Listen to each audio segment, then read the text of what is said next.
বিসমিল্লাহির রহমানির রহিম। আসসালামু আলাইকুম। সানি নিবেদিত, শামসুল হক প্রযোজিত আজমির রেকর্ডিং সেন্টার, মুক্তিযোদ্ধা সুপার মার্কেট, রিয়াজউদ্দিন বাজার, চট্টগ্রাম। মোবাইল 018193308553।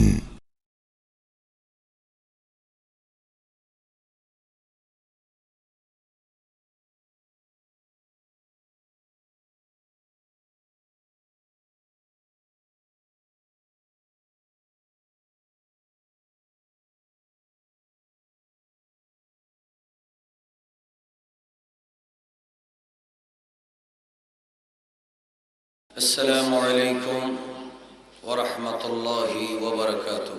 الصلاة والسلام عليك يا رسول الله. الصلاة والسلام عليك يا حبيب الله. الصلاة والسلام عليك يا شفيع المذنبين. সবাই মহব্বতে জোরে জোরে الصلاة والسلام عليك يا رحمة للعالمين. الحمد لله رب العالمين، والعاقبة للمتقين، والصلاة والسلام على من كان نبيا وآدم بين الماء والطين، وعلى آله وأصحابه أجمعين. محبت الشهادة সবাই জোরে জোরে أعوذ بالله من الشيطان الرجيم. بسم الله الرحمن الرحيم. ومن لم يحكم بما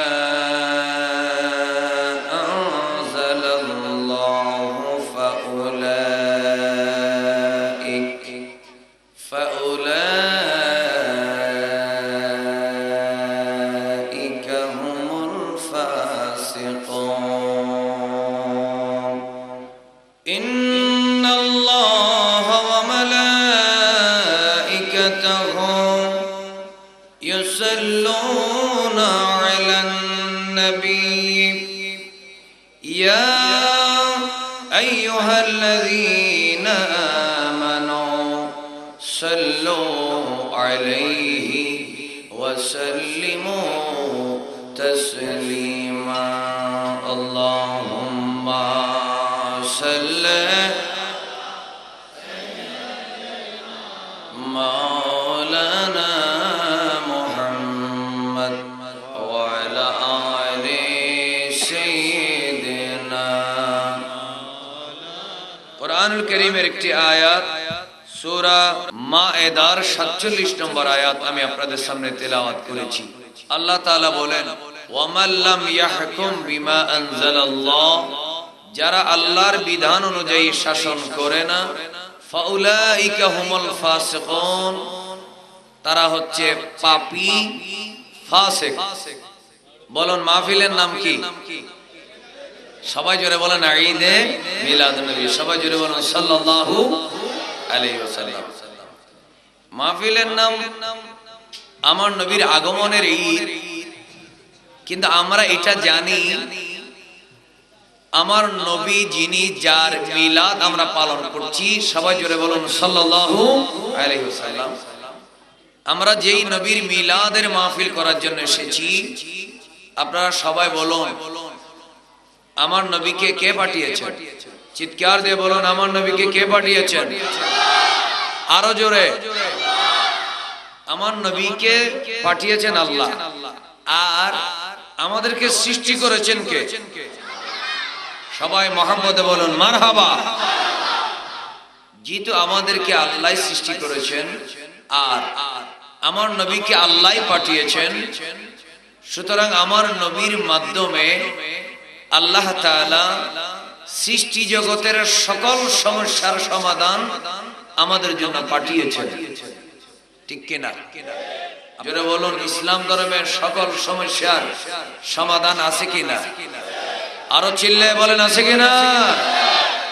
আল্লাহ বলছেন ওয়ামান লাম ইয়াহকুম বিমা আনজালাল্লাহ, আল্লাহর বিধান অনুযায়ী যারা হুকুম করে না তারা ফাসিক। কোরআন কার কিতাব?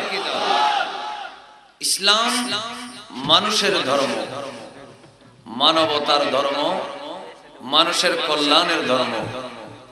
জোরে বলেন ঠিক কিনা? এতে কি কোনো সন্দেহ আছে? যদি আমি বলি, আমি জিজ্ঞেস করি আপনাদের কাছে, আপনারা একটা কথা জবাব দিবেন। আপনাদের কাছে জিজ্ঞেস করব, একটা দেশে সরকার কেমনে হবে, নির্বাচন কেমন হবে, অথবা নির্বাচনের আগে পরে মানুষের আচার আচরণ কেমন হবে, এই সমাধানও ইসলামের মধ্যে আছে কিনা? আপনারা বলুন, পরিবারের সমাধান ইসলামে আছে কিনা? ইসলাম ধর্মে পরিবারের সমাধান আছে কিনা? ব্যক্তিগত সমস্যার সমাধান আছে কিনা? আবার বলুন, সমাজের সমস্যার সমাধান আছে কিনা? এবার বলুন, রাষ্ট্রের সমাধান। আরো জোরে বলুন না, রাষ্ট্রের সমাধান। আরো জোরে বলুন, রাষ্ট্রের সমাধান। সব সমস্যার সমাধান ইসলামে আছে। মুহাব্বতে সুবহানাল্লাহ বলুন। সুবহানাল্লাহ। আল্লাহ সূরা মায়েদার ৪৭ নম্বর আয়াতে বলেন, যারা আল্লাহর বিধান অনুযায়ী শাসন করে না তারা ফাসিক। তাহলে আপনারা বলুন, আল্লাহ যেহেতু এই কথাটা বলেছেন, তাহলে বোঝা গেল কোরআন সুন্নাহয় সমাধান আছে হুকুম করার, শাসন করার। জোরে বলেন না, আছে কিনা? আছে। আমার নবী যিনি, যার মিলাদ নবী আমরা করছি, তিনি হচ্ছেন দুই জাহানের রহমত। বলুন রাহমাতুল লিল আলামিন। আওয়াজ দিয়ে জোরে বলুন রাহমাতুল লিল আলামিন। আল্লাহ তাআলা সূরা ইউসুফের ৫৫ নম্বর আয়াতে বলেছেন, ক্বালা জাআলনি আলা খাযাইনিল আরদি ইন্নী হাফিজুন আলীম। ইউসুফ আলাইহিস সালাম আল্লাহর দরবারে দোয়া করছেন। ক্বালা, তিনি বলেন, ওগো আল্লাহ, ইজআলনি আলা খাযাইনিল আরদি, আল্লাহ তুমি আমাকে দুনিয়ার ধন ভান্ডারের দায়িত্ব দাও। একটু জোরে বলবেন না সুবহানাল্লাহ? কে বলছেন? ইউসুফ আলাইহিস সালাম। আমার দিকে দেখেন, কে বলছেন? ইউসুফ আলাইহিস সালাম। ইউসুফ আলাইহিস সালাম বলেন, আল্লাহ তুমি আমাকে দুনিয়ার ধনভাণ্ডারের দায়িত্ব দাও। এরপরে সূরা সদ আয়াত নম্বর ৩৫, হযরতে সুলাইমান আলাইহিস সালাম আল্লাহর দরবারে বলেন, রব্বিগফিরলি ওয়াহাবলি মুলকা, ওগো আমার রব তুমি আমাকে ক্ষমা করে দাও, ওয়াহাবলি মুলকা, এবং তুমি আমাকে এমন শাসন ক্ষমতা দাও, লা ইয়ামবাগি লিআহাদিম মিন বাদি, আমার পরে যেটা আর কারো হবে না। চিৎকার দিয়ে বলবেন না সুবহানাল্লাহ? আর একটু জোরে বলেন। সূরা ইউসুফের ৫৫ নম্বর আয়াতে আল্লাহ তাআলার নবী ইউসুফ আলাইহিস সালাম আল্লাহর কাছে দোয়া করছেন, আল্লাহ তুমি আমাকে দুনিয়ার ধন ভান্ডারের মালিক বানাও, পাহারাদার বানাও, ক্ষমতাবান বানাও। আর সূরা সদ এর ৩৫ নম্বর আয়াতে আল্লাহ বলছেন, সুলাইমান আলাইহিস সালাম বলছেন, আল্লাহ তুমি আমাকে এমন রাজত্ব দাও যেটা আর কারো হবে না। একটু মুহাব্বতে সুবহানাল্লাহ বলেন। এখন আমার প্রশ্ন হচ্ছে, আমরা যারা সাধারণ মানুষ আছি, আমরা যারা আখিরি নবীর উম্মত, আপনারা বলুন, এখন আমরা যদি আল্লাহর কাছে দোয়া করি, আল্লাহ তুমি আমাকে ক্ষমতা দাও, আমরা যদি বলি কুলিল্লাহুম্মা মালিকাল মুলকি তুতিল মুলকা মান তাশা ওয়া তানজিউল মুলকা মিম্মান তাশা, আল্লাহর কাছে যদি দোয়া করি, একটু জোরে বলুন, আল্লাহ দুনিয়া এবং আখিরাত দেওয়া, নিয়ামত দেওয়া, খাজিনা দেওয়ার মালিকানা আমার আল্লাহর ক্ষমতা আছে কিনা? একটু আওয়াজ দিয়ে জোরে বলুন, আছে কিনা? খুব মনোযোগ রাখবেন। আল্লাহর দরবারে আমরা দোয়া করব, আল্লাহ চাইলে দিতে পারেন। আল্লাহ যে কোনো মানুষকে দিতে পারেন। কথা বলে না, পারে না? রাসূল পাক সাল্লাল্লাহু আলাইহি সাল্লামের দরবারে দুইজন সাহাবী আসলেন। সহিহ বুখারী কিতাবুল আহকাম হাদিস নম্বর 7149। যদি এটা মনে না থাকে 7149 নম্বর হাদিস বুখারী শরীফ। আল্লাহ রাসূলের সাহাবী আবি মুসা রাদিয়াল্লাহু তাআলা, হযরত আবু মুসা রাদিয়াল্লাহু তাআলা তিনি বলেন, তিনি বলেন দাখালতু আলা নবী সাল্লাল্লাহু আলাইহি ওয়াসাল্লাম, আমি নবী করিম সাল্লাল্লাহু আলাইহি ওয়াসাল্লামের দরবারে একদিন প্রবেশ করলাম। আমি ওয়া রাজুলান, এবং আরো দুইজন। কয়জন হলো? আপনারা আমার সাথে কথা বলবেন, কয়জন হলো? তিনজন আল্লাহ রাসূলের দরবারে প্রবেশ করলেন। ফাকাল আহাদুর রাজুলাইন, আল্লাহর নবীর দরবারে আমার সাথে বাকি দুইজন মানুষ যারা প্রবেশ করলেন, তাদের মধ্যে একজন রাসূলুল্লাহ দরবারে বলে, আমিরিনা ইয়া রাসূলুল্লাহ, ইয়া রাসূলুল্লাহ, ইয়া হাবিবাল্লাহ, আমাকে এই মক্কা মদিনার অথবা আপনার বিশাল ইসলামী সাম্রাজ্যের যে জায়গায় আপনার ইসলামী রাষ্ট্রের সীমা রয়েছে, ইয়া রাসূলুল্লাহ, যে কোনো একটা জায়গার মধ্যে আমাকে আপনি আমির বানান, যে কোনো একটা জায়গার মধ্যে আমাকে দায়িত্বশীল বানান, আমাকে সরদার বানান। আমিরিনা ইয়া রাসূলুল্লাহ, এই কথা বলার পরে তারপরে ওয়াকাল আল আখার মিসলাহু, দ্বিতীয় জন ব্যক্তি একই কথা বললেন। বলার পরে এবার আমার ভাইরা, একজন এসে বললেন, ইয়া রাসূলুল্লাহ, আমাকে আমির বানান। আরেকজন এসে ডাক দিয়ে বলেন, ইয়া রাসূলুল্লাহ, আমাকেও যে কোনো একটা অঞ্চলের দায়িত্বশীল বানান। আমার নবী ডাক দিয়ে বলে, ইন্না লা নুওয়াল্লি হাযা মান সালাহু ওয়ালা মান হারাসা আলাইহি। এ আমার সাহাবীরা শোনো, যেই মানুষ আমির হতে চায়, যে মানুষ নেতৃত্ব চায়, যে মানুষ ক্ষমতা চায়, আমি নবী তাকে ক্ষমতা দিই না, আমি ওই মানুষকে আমির বানাই যে দায়িত্ব পাওয়ার পরে দায়িত্ব পালন করার ভয়ে তরতর করে কাঁপে। আমার আল্লাহ রাব্বুল আলামিনের দরবারে চোখের পানি ফেলে কাঁদবে। জোরে বলুন সুবহানাল্লাহ। আরেকটু জোরে বলুন, চিৎকার দিয়ে বলুন না সুবহানাল্লাহ। আমার নবী কি বলছেন? ইন্না লা নুওয়াল্লি মান সালাহু, আমি সেই মানুষকে দায়িত্ব দিই না যে দায়িত্ব চায়, ওয়া মান হারাসা আলাইহি, এবং যে ব্যক্তি ওয়ালা মান হারাসা আলাইহি, তাকেও দায়িত্ব দিই না যে সেটার প্রতি লোভ রাখে। এজন্যই তো যারা দায়িত্ব পালন করার ক্ষমতা আছে, আবু বকর সিদ্দিক রাদিয়াল্লাহু তাআলা আনহু, তিনি চোখের পানি ছেড়ে খলিফা হওয়ার পরে মিম্বরে কাঁদতে কাঁদতে দাড়ি ভিজিয়ে ফেলেছিলেন। কেঁদে কেঁদে বলেছিলেন, আল্লাহ, আমি তো দায়িত্ব পেলাম, পালন করার ক্ষমতা কি আমার আছে? আল্লাহ, তুমি আমাকে দায়িত্ব দিয়েছো, পালন করার ক্ষমতাও দাও। চিৎকার দিয়ে বলবেন না সুবহানাল্লাহ। আরো জোরে বলুন। তার মানে বোঝা গেল, ইসলামে ওই মানুষ দায়িত্ব পাবে যিনি দায়িত্বের প্রতি লোভী নয়, ক্ষমতা তিনিই পাবেন যিনি ক্ষমতার প্রতি লোভী না। এটা আমার নবীর হাদিস। খুব মনোযোগ। এবার আসুন আমার বাবারা ভাইয়েরা, রাসূল পাক সাল্লাল্লাহু আলাইহি সাল্লাম তিনি সাহাবায়ে কেরামদেরকে নসিহত করতেন। কি খারাপ না ভালো? সবাই আওয়াজ দিয়ে বলেন, খারাপ না ভালো? ভালো নসিহত করতেন, হিদায়াতের জন্য, ইসলামের জন্য, সমাজের কল্যাণের জন্য। চিৎকার দিয়ে বলেন না ঠিক কিনা? আমার নবী কোন কাজ, কোন ডিরেকশন, কোন কথা মানুষের ক্ষতির জন্য নাই। কারণ আমার নবী স্লোগানের মতো বলুন, রাহমাতুল লিল আলামিন। আরো জোরে বলেন, রাহমাতুল লিল আলামিন। এখন আমরা 30 তারিখের আগে নির্বাচন হোক, নির্বাচনের প্রচারণা হবে, পাবলিসিটি হবে, 2 দলে 3 দলে 4 দলে মানুষ বিভক্ত হয়ে যাবে। এমনও ঘটনা আমরা আগে দেখেছি, এক দলের মানুষ আরেক দলের রক্ত চুষতেছে, হত্যা করতেছে, আঘাত করা হচ্ছে। আপনারা একটু জোরে বলুন, ক্ষমতায় যাওয়ার জন্য বা থাকার জন্য মানুষ হত্যা করা ইসলামের মধ্যে কি জায়েজ আছে? আপনারা চিল্লায় বলবেন জায়েজ আছে।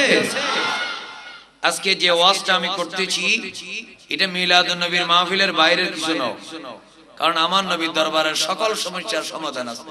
জোরে বলেন না সুবহানাল্লাহ, সুবহানাল্লাহ। খুব মনোযোগ রাখবেন বাবা। এই ওয়াজটা র‍্যাব 1000 র‍্যাবে যে কাজ করতে পারবে না। আলহামদুলিল্লাহ, যদি মানুষ শেষ পর্যন্ত বক্তব্যটা শোনে, র‍্যাবের চেয়ে পুলিশ আর্মির যে কাজ করতে পারবে না।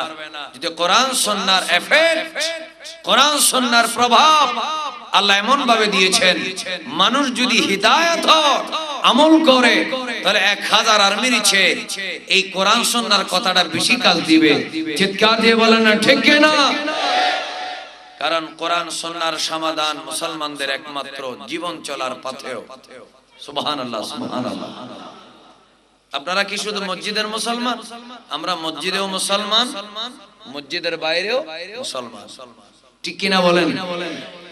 আমরা পরিবারেও যেমন মুসলমান, আমরা সমাজের মধ্যেও মুসলমান, ব্যবসার ক্ষেত্রেও মুসলমান। ইসলাম থেকে আমরা 1 সেকেন্ডের জন্য বাইরে যেতে পারবো না। আসুন আমার ভাইয়েরা, প্রথমে একটা রাসূল পাক সাল্লাল্লাহু আলাইহি ওয়াসাল্লামের যুগের একটা ছোট্ট ঘটনা বলে আমার হাদিস শরীফের আলোচনা শুরু করছি। আল্লাহ রাসূল একজন সাহাবীকে একটা চিঠি দিলেন। চিঠি দিয়ে বললেন, তার নাম আব্দুল্লাহ বিন হুযাফা। আব্দুল্লাহ, এই চিঠিটা নিয়ে তুমি ফারসের রাজার কাছে যাও।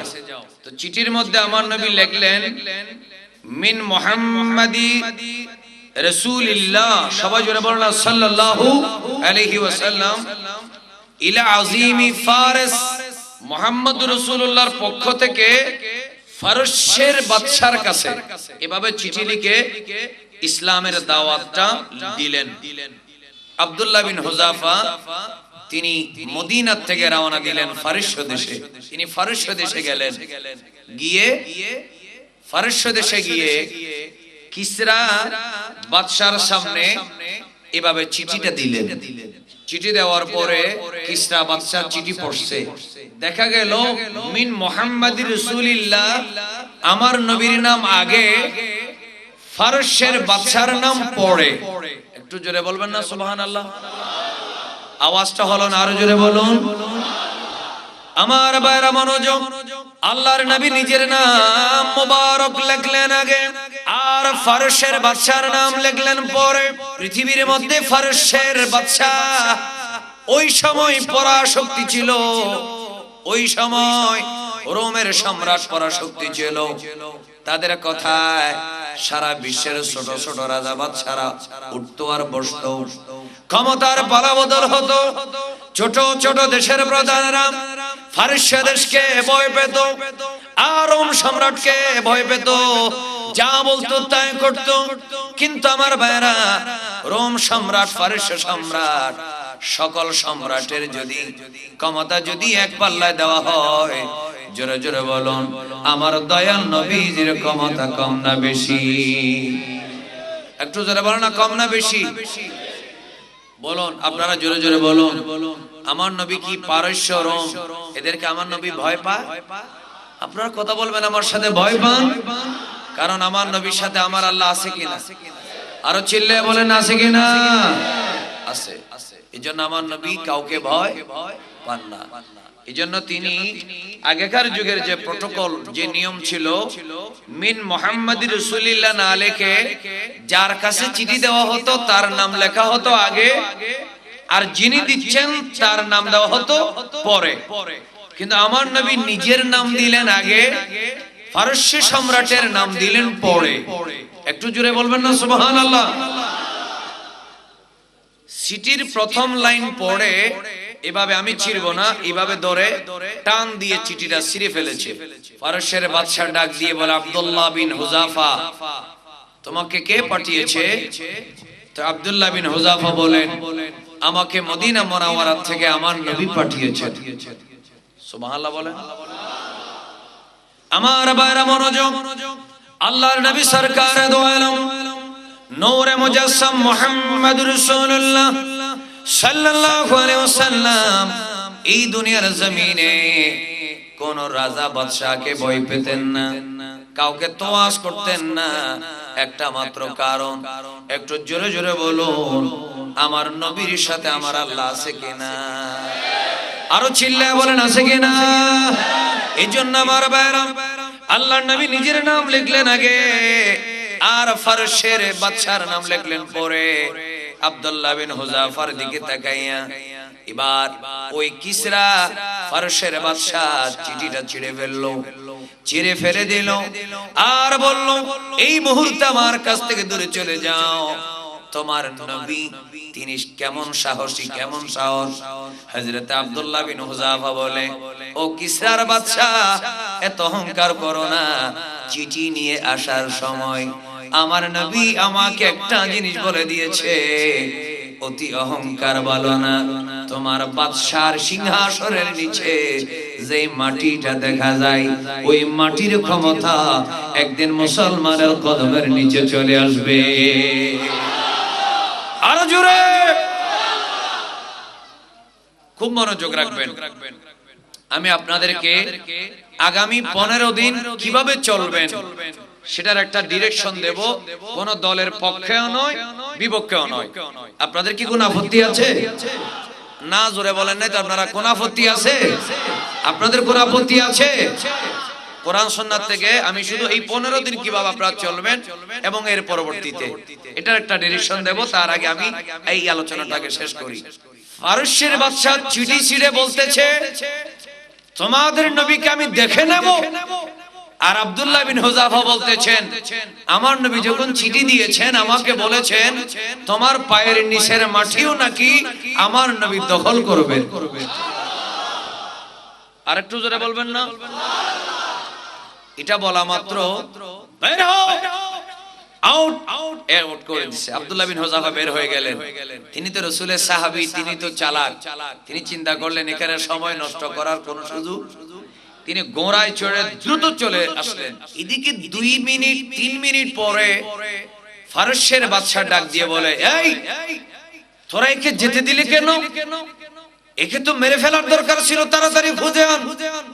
তাকে আমি মৃত্যুদণ্ড দেব। তাকে যদি মেরে তার লাশ যদি মদিনায় ফাটাই দিই, তাহলে তার নবীর একটা ভয় আতঙ্ক তার মনের মধ্যে আসবে। এই কথা বলে যখন তাকে তালাশ করছে, ততক্ষণে আব্দুল্লাহ বিন হুযাফা অনেক দূরে চলে এসেছে। পারস্যের সৈন্যরা ওনাকে খুঁজে পেল না, কিন্তু আব্দুল্লাহ বিন হুযাফা সরাসরি মদিনা মুনাওয়ারায় আমার নবীর দরবারে এসে গেলেন। চিৎকার দিয়ে বলেন সুবহানাল্লাহ। আল্লাহ রাসূলকে বলে, ইয়া রাসূলুল্লাহ, ফারসের বাদশা আপনার চিঠি ছিঁড়ে ফেলছে। কেন? কারণ আপনি তাকে ইসলাম ধর্ম গ্রহণ করার জন্য বলেছেন। শুধু তা নয়, আপনি তার নাম লিখেছেন পরে, নিজের নাম লিখেছেন আগে। অহংকার। আল্লাহ রাসূল বললেন, এভাবে আকাশের দিকে তাকিয়ে বললেন, মাজ্জাকাল্লাহু মুলকাহু। আল্লাহ রাসূল আকাশের দিকে তাকিয়ে বললেন, মাজ্জাকাল্লাহু মুলকাহু। আল্লাহ তার রাজত্বকে ছিন্ন ভিন্ন করে দিক। আমার চিঠি যেভাবে ছিঁড়েছে তার রাজত্ব যেন টুকরা টুকরা হয়ে যায়। আমার নবী বদদুয়া করলেন। আমার বাইরে জোরে জোরে বলুন, আল্লাহ রাসূল দোয়া করলে কবুল হওয়ার গ্যারান্টি আছে কিনা? এত আস্তে বললেন আছে কিনা? এবার বলুন, বদদুয়া করলেও কবুল হওয়ার গ্যারান্টি আছে কিনা? রাসূল দোয়া করলেও কবুল হওয়ার গ্যারান্টি আছে, বদদুয়া করলেও কবুল হওয়ার গ্যারান্টি। আল্লাহ রাসূল সাল্লাল্লাহু আলাইহি ওয়াসাল্লাম বদদুয়া দিয়ে দিলেন। মনোযোগ। এদিকে ফারসের বাদশার মাথা তো গরম, একটা চিঠি লিখছে। কার কাছে জানেন? ইয়ামানের বাদশার কাছে। ইয়ামানের বাদশার নাম বাদান। নাম কি বললাম? বাজান। বালিফ জালালিফ নন, বাজান।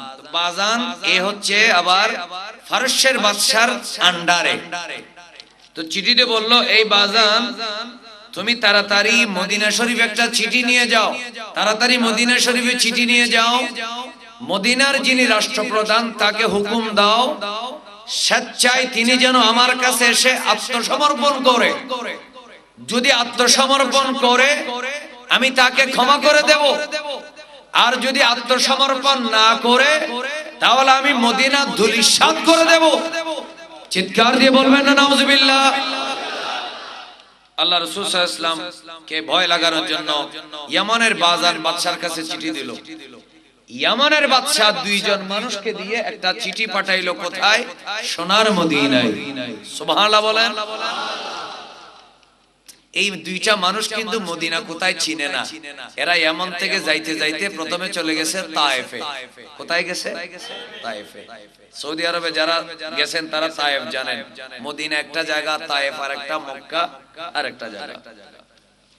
আমার ভাইরা মনোযোগ, তায়েফের জমিনে যখন ওই দুইজন মানুষ পৌঁছে গেলেন, বাজার ইয়ামানের বাদশার চিঠি লইয়া ডাক দিয়ে বলে, এই তায়েফের মানুষ, ইয়াসরাব কোথায় একটু ঠিকানা বলে দাও। তায়েফের মানুষ বলে, কেন কেন? কারণ ইয়াসরাবের মধ্যে যিনি, তখন নাম ছিল ইয়াসরাব, আমার নবী যাওয়ার কারণ হয়ে গেল মদিনা। সুবহানাল্লাহ বলেন না। একটু ইয়াসরাবের রাস্তা দেখায় দাও। কাফেররা তখন মদিনা বলে না, ইয়াসরাব বলে। কেন কেন? ওই যে ফারসের বাদশা একটা চিঠি দিল, এই চিঠি আমরা তার কাছে পৌঁছে দেব। ইয়ামানের বাদশার মাধ্যমে চিঠি আসলো, তিনি যদি আত্মসমর্পণ করেন তাহলে ফারসের বাদশা বিশেষ বিবেচনা করবে, আর যদি আত্মসমর্পণ না করে মদিনা মাটির সাথে মিশিয়ে দিবে, তার অস্তিত্ব দুনিয়ায় রাখবে না। আমার ভাইয়েরা, তায়েফের মানুষ যারা মুসলমান ছিল না, তায়েফের মানুষগুলা কাফের ছিল।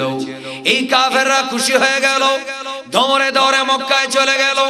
মক্কায় আবু জেহেলের কাছে যায়, আবু লাহাবের কাছে যায়, উতবা সাইবা রাবিয়ার কাছে যায়, আর ডাক দিয়ে বলে, তোমরা শোনো, মুহাম্মদ সাল্লাল্লাহু আলাইহি ওয়াসাল্লাম যিনি মক্কা থেকে গিয়ে মদিনায় ইসলামী রাষ্ট্র বানালেন, তাকে ফারসের বাদশা দুনিয়াতে রাখবে না। আমরা মক্কার মানুষরা তাকে পারি নাই, মক্কার মানুষরা তাকে শাস্তি দিতে পারি নাই, আমরা তাকে মারতে পারি নাই, নিহত করতে পারি নাই, কিন্তু ফারসের বাদশা তাকে দুরিশাত করে দিবে। তারা আনন্দ মিছিল শুরু করে দিল। আর তায়েফ থেকে এই দুইজন মানুষ চলে গেল আমার নবীর দরবারে সোনার মদিনায়। জোরে বলুন সুবহানাল্লাহ, আর জোরে বলেন। সোনার মদিনা মুনাওয়ারায় চলে গেল। মদিনা মুনাওয়ারায় গিয়ে দুইজন মানুষ ডাক দিয়ে বলে, এই ইয়াসরাবের মানুষ, কারণ তাদেরকে বলা হয়েছে এটার নাম ইয়াসরাব, এটা যে নাম মদিনা হয়েছে তারা জানে না। ঠিক কিনা বলেন না? তারা জানে না, বল না, তারা জানে না। এজন্য গেল তারা, এই ইয়াসরাবের মানুষ, তোমাদের নবী কোথায় আমাকে একটু দেখায় দাও। তখন সবাই বলল যে ওখানে আমাদের নবী আছেন। সবাই জোরে বলো না, মুহাম্মাদুর রাসূলুল্লাহ সাল্লাল্লাহু আলাইহি ওয়াসাল্লাম। আমার নবীর কাছে গেল, দুজন গেল, গিয়ে বাজানের চিঠিটা দিল। চিঠিতে কি লেখা আছে? বাজান মানে ইয়ামানের বাদশা বলতেছে, আপনি যদি আত্মসমর্পণ করে যদি আমাদের বাদশার কাছে যান তাহলে মাফ, যদি আপনি না যান তাহলে আপনাকে দুরিশাত করে দেওয়া হবে। আল্লাহ রাসূল সাল্লাল্লাহু আলাইহি ওয়াসাল্লাম বললেন, তোমরা দুজন তো আমার মেহমান, একটা রাত আমার সাথে থাকো, আমাদের সাথে থাকো, কালকে সকাল বেলায় তোমাদের সাথে আমি বিস্তারিত কথা বলবো। জোরে বলবেন না সুবহানাল্লাহ? আওয়াজটা হলো না, আরো জোরে বলুন। তারা দুজন সারা রাত যত ধরনের মেহমানদারি করা দরকার সব মেহমানদারি তারা পেল, থাকলো। সকাল বেলায় এসে আমার নবী দরবারে হাজির। আল্লাহর নবী দরবারে হাজির হয়ে ডাক দিয়ে বলেন, আপনি কি রেডি হয়েছেন নিয়ে যাওয়ার জন্য? আপনি কি আমাদের সাথে আত্মসমর্পণ করে যাওয়ার জন্য কি রেডি হলেন? আল্লাহর নবী একটা মুস্কি হেসে, তিনি রাগ করেন নাই, ধমক দেন নাই, তাপ্পড় দেন নাই। আল্লাহর নবী মুস্কি হেসে ডাক দিয়ে বলে, ওই ইয়ামানের বাদশার দুইজন পিয়ন দূত, তোমরা শোনো, যেই ফারসের বাদশার ভয়ে তোমাদের ইয়ামানের বাদশা কাফে, যার কাছে আত্মসমর্পণ করার জন্য আমাকে অর্ডার দেওয়া হলো, আমি রাসূল বলে দিলাম ওই মানুষটার দুনিয়ার মধ্যে নেই। তোমরা যখন চিঠি নিয়ে রওনা দিয়েছো, ইয়ামান থেকে গেলে তাইফে, তাইফ থেকে আসলে মদিনায়, এই মাঝখানের সময়ে আমার আল্লাহ কিসরা বাদশাকে ধ্বংস করে দিয়েছে। জোরে বলো আওয়াজটা হয় না, আরো জোরে, আরো জোরে, একটু মহব্বতের সাথে সবাই একটা ডান হাত তুলে বলুন, আমার নবী গায়েবের খবর জানে কি জানে না? আরো চিল্লা বলে, জানে কি জানে না? এই জানার ক্ষমতা আমার নবীকে কে দিয়েছে? আমাদের দেশে কিছু মানুষ আছে, মোল্লা আছে, যারা আমার নবী ইলমে গায়েব মানে না। আছে না? বলুন, আমার নবী 1000 মাইল দূরে কি হয়, উইদাউট ফোন, মোবাইল, নেটওয়ার্ক, আমার নবী জানার ক্ষমতা আছে না? কত জোরে বলেন, আছে না? কে জানিয়ে দিয়েছেন? আরো মহব্বতে বলেন, কে জানিয়ে দিয়েছেন? আল্লাহ রাসূল বলেন, তোমার বাদশা, ইয়ামানের বাদশা, যার বয়ে কাফের, তিনি তো দুনিয়ায় নাই, আমাকে কোথায় যেতে বলেছো? একটু জোরে বলেন না সুবহানাল্লাহ। তো তারা দুজন বলতেছে, আপনি কি যেটা বলছেন এটাকে ঠিক বলছেন? বলছেন। আল্লাহ রাসূল বলেন, হ্যাঁ আমি ঠিক বলেছি, আমি আল্লাহর নবী, আমি আন্দাজি কিছু বলি না, আল্লাহ যা বলেন, ওয়ামা ইয়ানতিকু আনিল হাওয়া ইন হুয়া ইল্লা ওয়াহয়ুন ইউহা, আল্লাহ যা জানায় দেয় আমি তাই বলি। মহব্বতে বলবেন না সুবহানাল্লাহ। এটা বলা মাত্র তারা দুজন ভয়ে তাড়াতাড়ি ঘোড়ায় উঠে রওনা দিল কোথায়? ইয়ামানের দিকে। কোন দিকে? আমার বাইরা মনোযোগ, ইয়ামানে চলে গেল। আর বাজান ইয়ামানের বাদশার সামনে গিয়ে ডাক দিয়ে বলেন, এ ইয়ামানের বাদশা শুনুন, মদিনায় যাকে আত্মসমর্পণ করার জন্য বললেন, যিনি ফারসের বাদশার কাছে নত হওয়ার জন্য অর্ডার দিলেন, তিনি বলেছেন ফারসের বাদশা এই দুনিয়ার মধ্যে নাকি আর জিন্দা নেই। বাজান হঠাৎ করে ডাক দিলেন, বড় মজলিসের মধ্যে উজির নাজির ভরা, রাজপ্রাসাদের মধ্যে মানুষের অভাব নাই, সব মানুষের সামনে ইয়ামানের বাদশা হঠাৎ ডাক দিয়ে বলেন, এই আমার উজির নাজিররা শোনো, এই ইয়ামানের মানুষ শোনো, আমি আছি ইয়ামানে, আর ইয়াসরাবের মধ্যে মদিনা আছে নবী, আর ফারসের বাদশা তিনি ফারস দেশে, এখনো পর্যন্ত আমার পর্যন্ত কিসরা বাদশার মৃত্যুর খবর আসে নাই। তিনি মদিনা মুনাওয়ারা থেকে বলে দিলেন, ও ইয়ামানের মানুষ তোমরা জেনে রাখো, মদিনার যিনি, তিনি যদি কথাটা সত্য বলে, আমি তোমাদের সবাইকে সাক্ষী রেখে বলে দিলাম, যদি ওই কথাটা যদি প্রমাণিত হয়, আমি সেই নবীর কলেমা পড়ে মুসলমান হয়ে যাব। আরো জোরে বলেন, আমি সেই নবীর কলেমা পড়ে মুসলমান হয়ে যাব। কারণ ওখানে ফারস, এখানে ইয়ামান, আর ওদিকে মদিনা। খবর আসলে আগে আমার কাছে আসবে।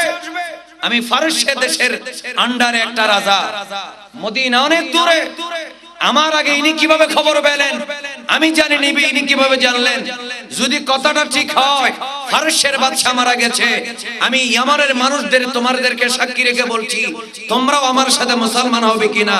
সবাই বলল, আপনি যেদিকে যাবেন আমরাও সেই দিকে যাব। খুব মনোযোগ রাখবেন, আমি কি বলতে যাচ্ছি। রাসূল পাক সাল্লাল্লাহু আলাইহি ওয়াসাল্লাম কথাটা বলে দিলেন আগে। এবার এই কথাটা বলা শেষ, ইয়ামানের বাদশার কাছে আরেকটা চিঠি আসছে। আরেকটা কি আসছে? এই চিঠিটা আসছে ফারসের বাদশার কাছ থেকে ইয়ামানের বাদশার কাছে। আমি কিসরার ছেলে শিরওয়াহ, আমি কিসরার ছেলে শিরওয়াহ, আপনি ইয়ামানের বাদশা বাজানকে বলছি, অমুক দিন অমুক রাতে, যেই দিন যে রাতের কথা আমার নবী বলেছেন, আমি আমার বাবাকে মেরে ফেলেছি। কেন? কারণ আমার বাবা জালেম ছিলেন, আমার বাবার হাতে মানুষের রক্ত লাগা আছে, এজন্য আমি আমার পিতাকে হত্যা করেছি। ও ইয়ামানের বাদশা, আপনি যদি আমার আনুগত্য মানেন তাহলে আপনাকে আমি বাদশা রাখবো। কিসরার ছেলে বলতেছে, আপনি যদি আমার আনুগত্য করেন আপনাকে বাদশা রাখবো, আনুগত্য যদি না করেন আপনাকে বাদশাহীর চেয়ার থেকে ফেলে দেব। আমার বাইরে মনোযোগ, এই চিঠিটা পাওয়া মাত্র সমস্ত ইয়ামানের রাজপ্রাসাদের যারা ছিল সবাইকে সাক্ষী রেখে ইয়ামানের বাদশা বলে দিল কি, লা ইলাহা ইল্লাল্লাহ মুহাম্মাদুর রাসূলুল্লাহ। যারা বলেন না সাল্লাল্লাহু আলাইহি ওয়াসাল্লাম, চিৎকার দিয়ে বলবেন না সুবহানাল্লাহ। আওয়াজটা হলো না, আরো জোরে বলুন সবার সামনে। তো সবাই বলল আপনি এত জোরে জোরে কলেমা পড়লেন কেন? তো ইয়ামানের বাদশা বলতেছে মদিনার খবর আমার কাছে আগে আসছে, ফারসের আগে। তো যিনি এত দূর থেকে জানতে পারেন তিনি সাধারণ মানুষ না, তিনি নবী। আজকে থেকে আমার ফারসের আন্ডারে বাদশা থাকার দরকার নেই। যিনি 1000 মাইল দূরের খবর কোন তার ছাড়া, বর্তমান যুগের টেলিফোন ছাড়া, মোবাইল ছাড়া, যিনি কোন কেউ বলা ছাড়া যিনি জানতে পারেন তিনি নিশ্চয়ই আল্লাহর নবী। আমার বাদশাহীর দরকার নেই, আমি কলেমা পড়ে মুসলমান হয়ে সেই নবীর গোলাম হয়ে গেলাম। আমি এই কথাটা সংক্ষেপে আপনাদেরকে এই জন্য বলেছি, রাসূল পাক সাল্লাল্লাহু আলাইহি সাল্লাম ইসলাম প্রচার করেছেন, এর পিছনে ইলমে গায়েব আছে কিনা? একটু জোরে বলেন আছে কিনা? এখন কেউ যদি বলে আমার নবীর জ্ঞান, আমার নবীর ইলম এগুলো সাধারণ মানুষের মতো, তিনি আমাদের মতো, ওই মানুষটাকে মুসলমান থাকবে না বেঈমান হয়ে যাবে? আরো জোরে বলেন না, মুসলমান থাকবে? থাকবে না। এজন্য আমাদের সবাইকে আল্লাহ পাক আমার নবীর মর্যাদা, শান, আজমত বুঝার তৌফিক দেন। আরো চিল্লায় জোরে জোরে বলেন আমিন। মুহাব্বতের সাথে জোরে ইয়া রাসূলুল্লাহ, আরো জোরে ইয়া রাসূলুল্লাহ। গোসল করায়া কাফন পরায়া রাখিবে যখন কবরে শোয়া, লয়েনে গোকুলে গোলাম বলিয়া ইয়া রাসূলুল্লাহ, আরে জোরে জোরে ইয়া রাসূলুল্লাহ। মুহাব্বত বলি আল্লাহুম্মা সাল্লি মাওলানা মুহাম্মদ ওয়া আলা আলিহি। এমন ঘরে যাবি রে মন যে ঘরের নাই ঠিকানা, এমন ঘরে শুইবি রে মন যে ঘরের নাই বিছানা। আল্লাহুম্মা মাওলানা মুহাম্মদ ওয়া আলা আলিহি।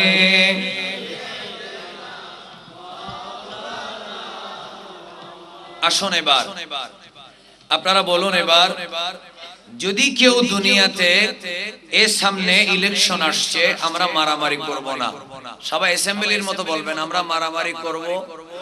সবাই কথা বলেন না, আমার নবীকে ওয়াদা দেন। মিলাদুন নবীতে অনেক শিক্ষা আছে, আছে কিনা বলেন?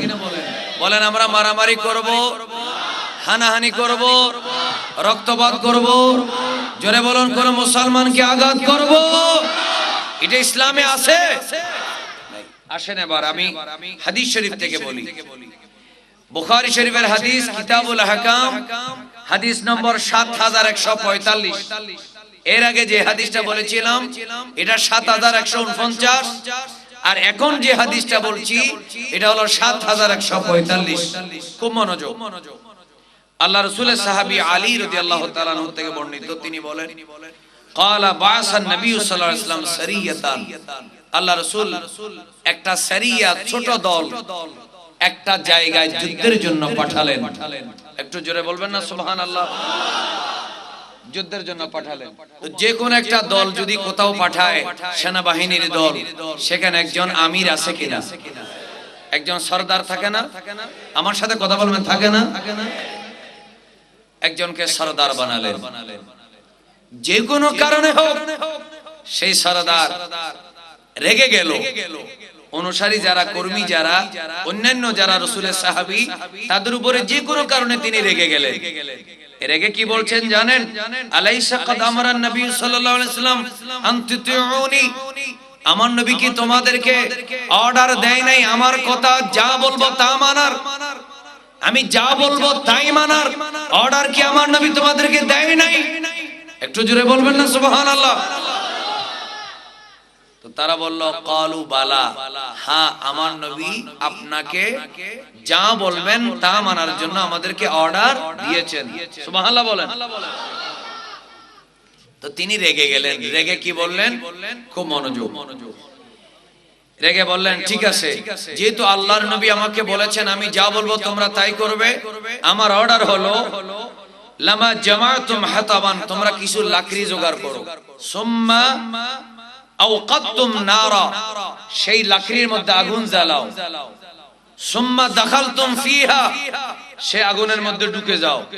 দেখেন, তো তারা সবাই লাকড়ি জোগাড় করলো, লাকড়ি জোগাড় করে আগুন জ্বালাইলো।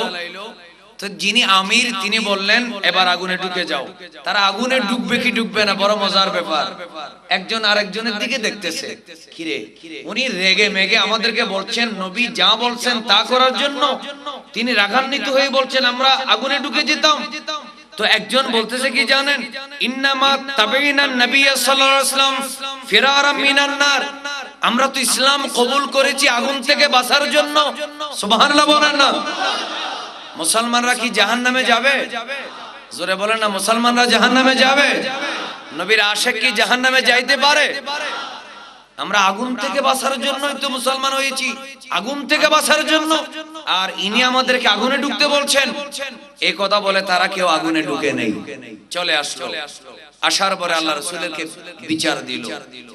ইয়া রাসূলুল্লাহ, ইয়া হাবিবাল্লাহ, আপনি একটা ছোট জিহাদের দল একজন আমির বানাইয়া পাঠালেন, যে কোনো কারণে তিনি রেগে গেলেন আমাদের উপরে। তিনি আমাদেরকে বললেন আগুন জ্বালানোর জন্য, আগুনে ঝাঁপ দেওয়ার জন্য। ইয়া রাসূলুল্লাহ, আমরা আগুনের মধ্যে ঝাঁপ দিলাম না, আমরা মনে মনে চিন্তা করলাম আগুন থেকে বাঁচার জন্য আমরা ইসলাম ধর্ম গ্রহণ করেছি। ইয়া রাসূলুল্লাহ, আমরা কি কোনো ভুল করলাম?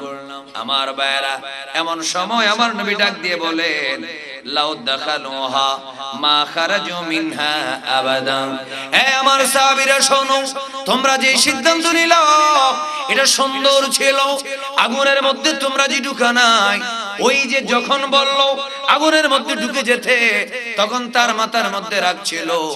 রাগ যখন ঠান্ডা হয়ে গেল, ওই ব্যক্তি নিজের ভুল বুঝতে পেরেছে, তোমরা আগুনে ঢুকো নাই, ভালো করেছো। যদি আগুনে ঢুকে যেতা এই আগুনের সাথে তোমরা জাহান্নামে চলে যেতে, আর জিন্দেগিতে তোমরা জাহান্নাম থেকে বের হতে পারতে না। জোরে বলুন নাউজুবিল্লাহ, আরো জোরে বলুন। আমার ভাইরা, এবার শুন আমি কি বলতে চাইলাম। বুখারী শরীফ হাদিস নম্বর 7145 নম্বর হাদিস থেকে বলতে চাইলাম, আল্লাহর নবী বলেন আমির যা বলে, নেতা যা বলে, সরদার যা বলে সব তোমরা করবে, কিন্তু ইসলামের বিরুদ্ধে যদি বলে, আগুনের মধ্যে যদি ঝাঁপ দিতে বলে, সেটা করা যাবে না। আমার ভাইরা, এই হাদিস থেকে আমরা একটা কথা বুঝতে পারলাম। আল্লাহর নবী লাস্টে বললেন ইন্নামাত তাআতু ফিল মারুফে, আনুগত্য ভালো কাজের মধ্যে হয়, আনুগত্য ইসলাম বিরোধী কাজের মধ্যে হয় না। এজন্য জোরে জোরে বলুন, নেতা যদি অর্ডার দেয় আমরা কোন মুসলমানকে হত্যা করতে পারবো না, ঠিক কি না? আরো জোরে বল ঠিক কি না? এটা একটা শিক্ষা পেলাম। কি অসুবিধা হচ্ছে নাকি? কি বললাম? নেতার অর্ডার মানতেই হবে যদি তিনি ইসলাম সম্পর্কে জানেন, কিন্তু তিনি যদি ইসলাম বিরোধী কোন অর্ডার দেন সেটা মানা যাবে না। যারা বলেন সেটা মানা যাবে, আপনারা আমার সাথে কিছু কথা বলবেন। মানুষকে মারা ইসলাম ধর্মে জায়েজ আছে?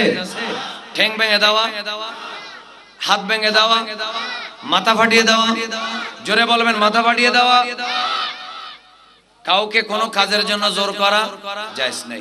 যেহেতু জায়েজ নাই, সকল দলের সকল প্রার্থীর কর্মীরা, নেতারা, অনুসারীরা এই কথাটা মাথায় রাখবেন। আজকের দিনে, আজকের থেকে 30 তারিখের পরেও মনে রাখবেন, আমরা কারো উপরে আঘাত করব না, কারণ সব মুসলমানের রক্ত পাক, এটা আমার আল্লাহ নিজেই বলেছেন। চিৎকার দিয়ে বলেন না সুবহানাল্লাহ। তাহলে এই হাদিস থেকে আমরা কি জানলাম? ইসলামের মধ্যে মারামারি আছে। আপনারা আমার সাথে কথা বলবেন, মারামারি আছে, কাউকে আঘাত করা আছে। তাহলে বোঝা গেল ইসলামের বিরুদ্ধে যেটা কোরআন হাদিসে নেই এমন কোন কাজ করার জন্য বললে, যদি সরদার বলে, নেতা বলে, কর্মী বলে, প্রার্থী বলে, সেটা আমরা পালন করব না। আল্লাহ আমাদের সবাইকে এই কথাটা আমাদেরকে মনে রাখার তৌফিক দেন। আমি কি কারো বিরুদ্ধে বলেছি?